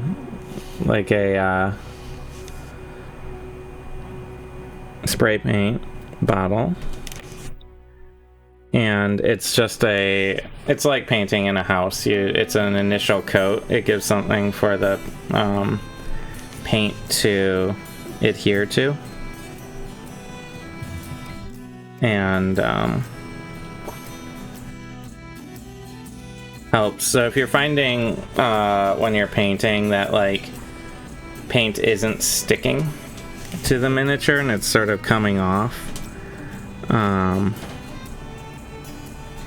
or even sometimes in more extreme cases flaking off, that's probably a problem with whatever primer is on it.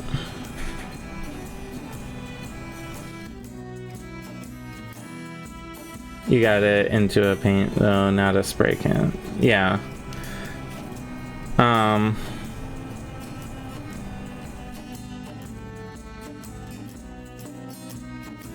Yeah, you can do brush-on paints for primer. There's also airbrushing, and like there's a million types of ways to get primer on, but basically it's just a simple undercoat, usually gray or black or white, for the paint to stick onto. And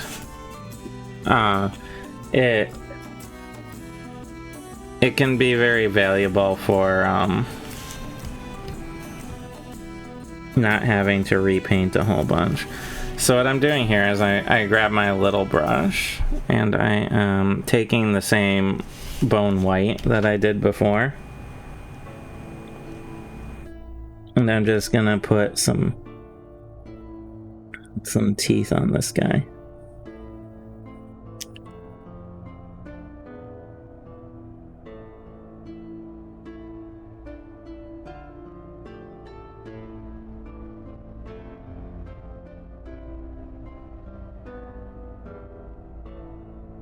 Oh, welcome back, Olbrager. Oh, thank you. Yeah, we're coming along on our Galbrezu. Good old classic D&D demon.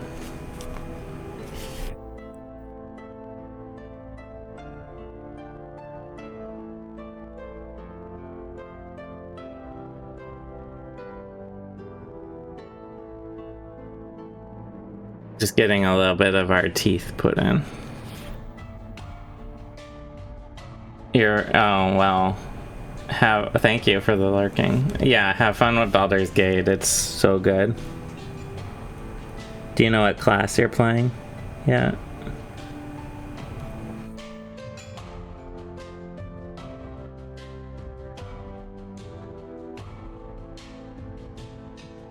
I'm playing Bard on my first playthrough.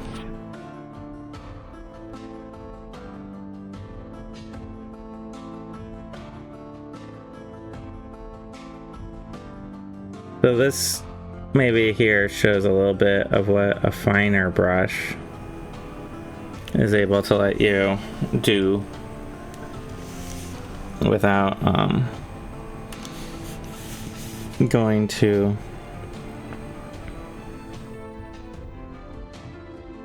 having too hard of a time.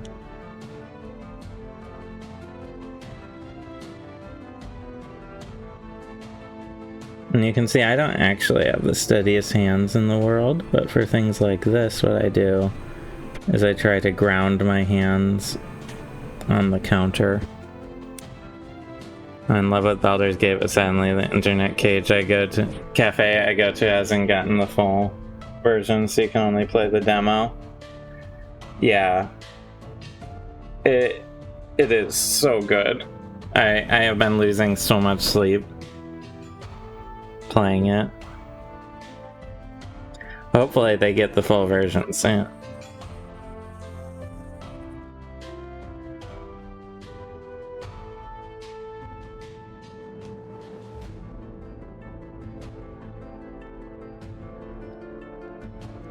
Yeah, so now I got some teeth on the guy, which helps visually, I think. Sort of give you... Alright, have fun, old Brogger. You want an internet cage? 1 vs 1 rest. Winner gets first pick for weapon in the cage. What are the weapons in the internet cage? So I'm pretty happy with where our Galbrezu is actually sitting right now. Gun and sword. Just those two. Why not Gunblade like from Final Fantasy VIII?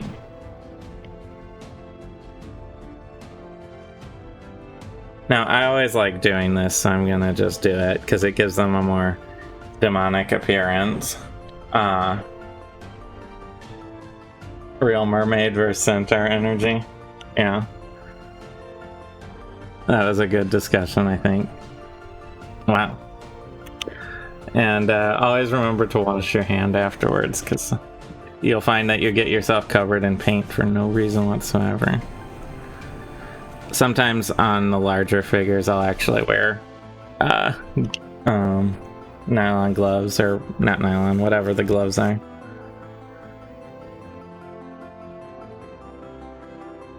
So I'm taking a tiny drop of paint.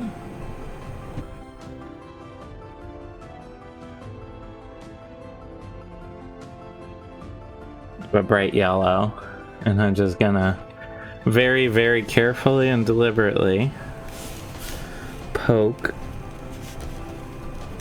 where I want.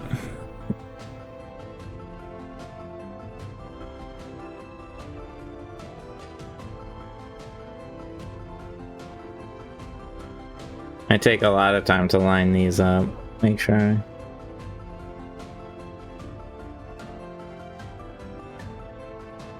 And sometimes you screw up. So, as you can see, I got one eye looking great. One eye got all splotchy. And that is a-okay. Not as much as Greg does. Well, he can't see very well. So, as you can see, I messed up the right eye here. This eye is just fine. I'm happy with that one. But what I can do is take a little bit of the red. And now I'm going to carefully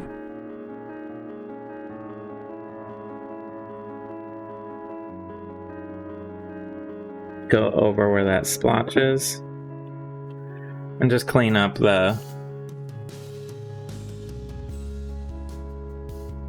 edges of it. It's a rule in miniature painting that you get one eye perfect and one eye gets messed up. I think it's literally impossible to get both eyes correct when you do it. So now I'm taking the black and just cutting in a little.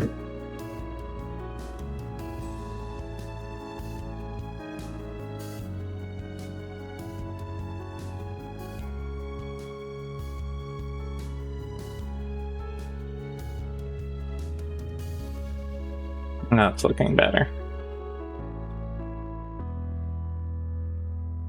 I think the yellow eyes are technically the Galbrezu, if you can believe this, has red eyes. And I'm just like, is there not enough red on this guy already? So I went with yellow eyes because they show much more. They show much better.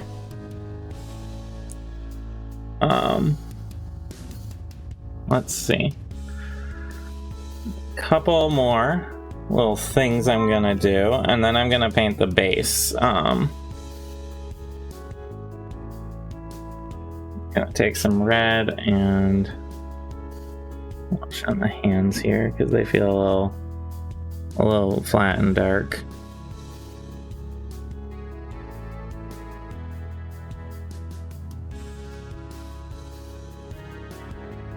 But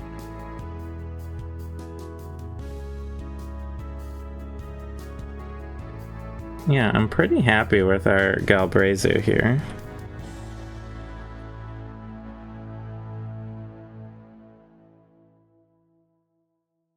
Looking pretty good for the what the picture looks like. Just needs a good name. That's not my department. So, well, you think of a name, I guess. If you have the points, who?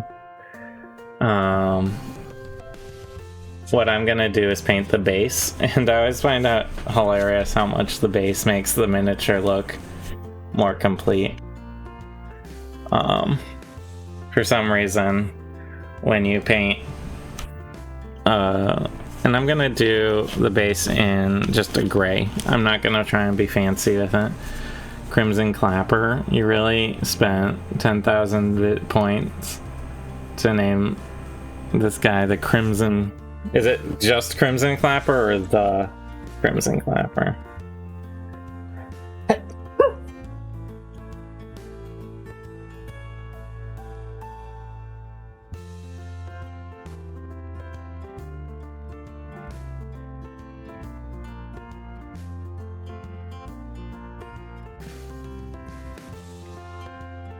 Is he Crimson Clapper or just the Crimson Clapper, I guess, is my big question here.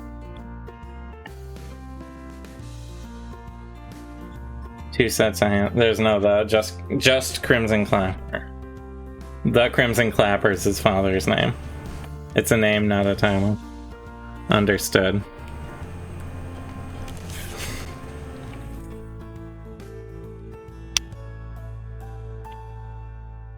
So does he actually, is it like actual clapping? And he's red? Is that where the name is coming from?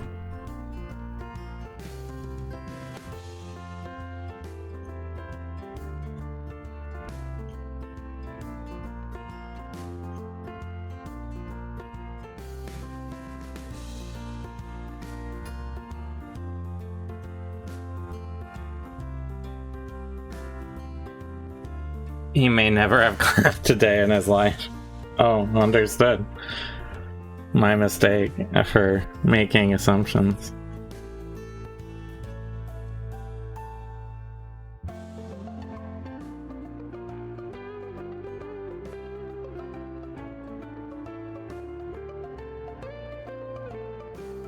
Does he give like real chaotic evil power move? Parents want him to grow up tough.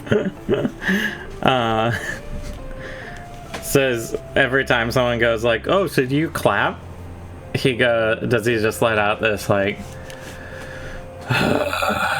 sort of sigh?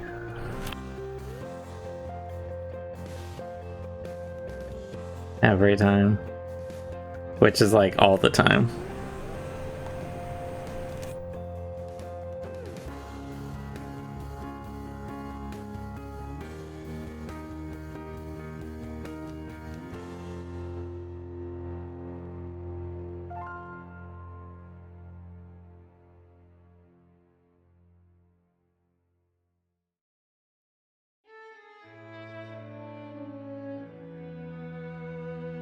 Yeah, he gets real dejected. Turns out it wasn't a good plan. Yeah, he's not tough, he's just sort of sad. You know.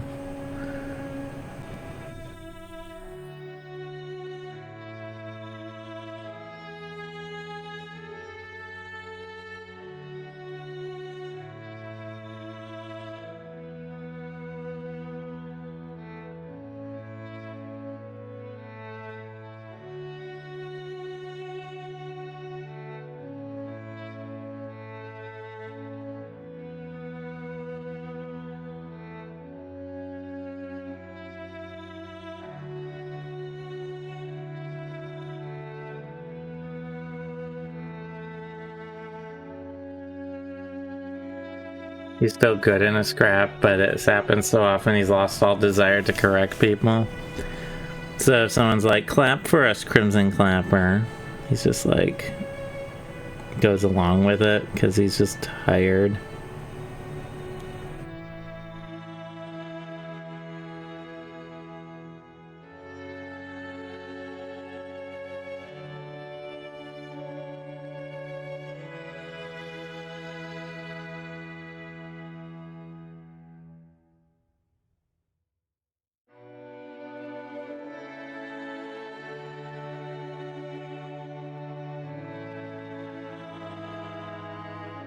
Does he have like a nickname he's been trying to get people to go with and no one's taken him up on it? He's been trying to like make it a thing.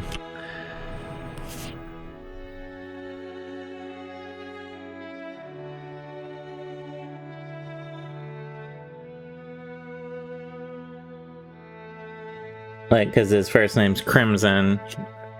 He's like, "Call me Claw." And people go, "Whatever, Crimson Clapper." They're kind of mean about it.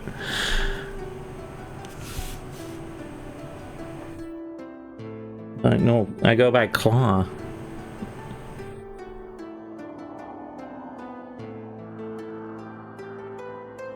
This is our poor sad demon.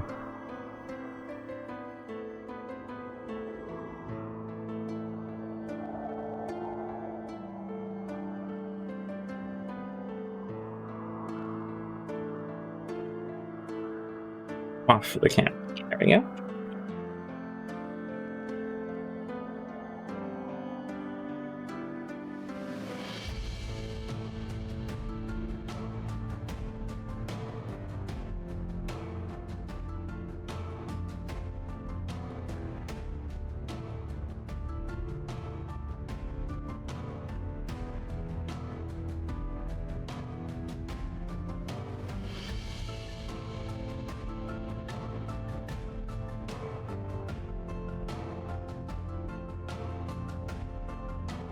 Go back to your friend, Mr. Impossible. I feel like an imp named Impossible would definitely wear a top hat and have a cane. You know, one of those losers who's like, "I have a top hat."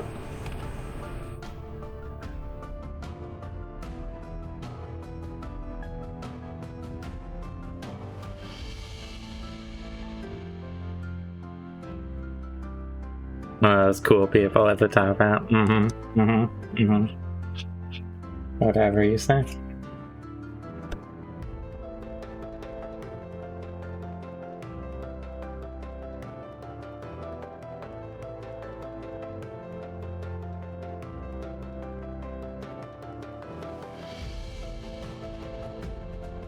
Okay. I'm gonna call this Galbrezu done, actually. Surprisingly. Oh, wow, I actually made it into the trash can. Okay. So our base is a little wet, so I'm gonna just angle. Here's a Galbrezu done in... Yes, this is Crimson Clapper, the Galbrezu. Here we go. Crimson Clapper.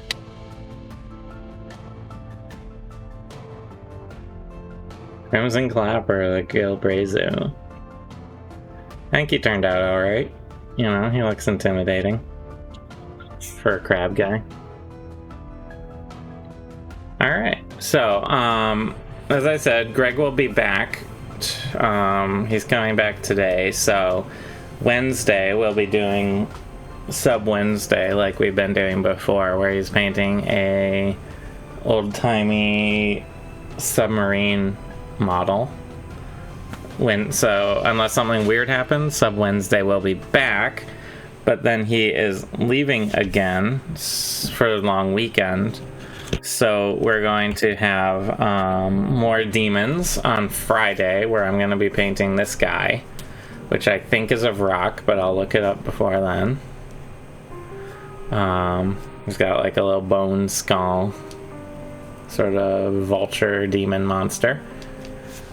So I expect Sub Wednesday on Wednesday, more demons on Friday, and then we'll probably be back to our regularly scheduled programming with Greg doing a lot of the painting. So thanks for watching, everyone, and we will see you on Wednesday around 10 a.m. Eastern. And if you're interested, all of our back episodes of painting are on our YouTube channel. You can scroll through, there's about 1 million of them. They are our YouTube channel, just search for Dyson Dungeons to find it. And yeah, we do our D&D stream as well, which is it below? Well, you can look below, I can't. We have a D&D show that we do as well, that's aired on here on Twitch on Sundays at 2 p.m. But it's in the About section. We have everything there. Great. So check out the About section. Need some pics of Crimson Clapper. I'll send you some Crimson Clapper pictures. Gonna sneeze. Maybe not. Once you say it, you don't sneeze. So, what was I saying? Oh yeah, so we have a D&D show. All the back episodes are on YouTube or podcast, and we do new episodes on Sundays at 2 p.m. Eastern here on Twitch.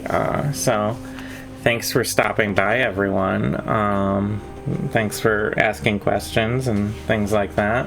Where can you redeem sneezes with Nine's coin? I cannot sneeze on command, unfortunately. Yeah, so thanks for watching, everyone. We'll see you Wednesday. Bye.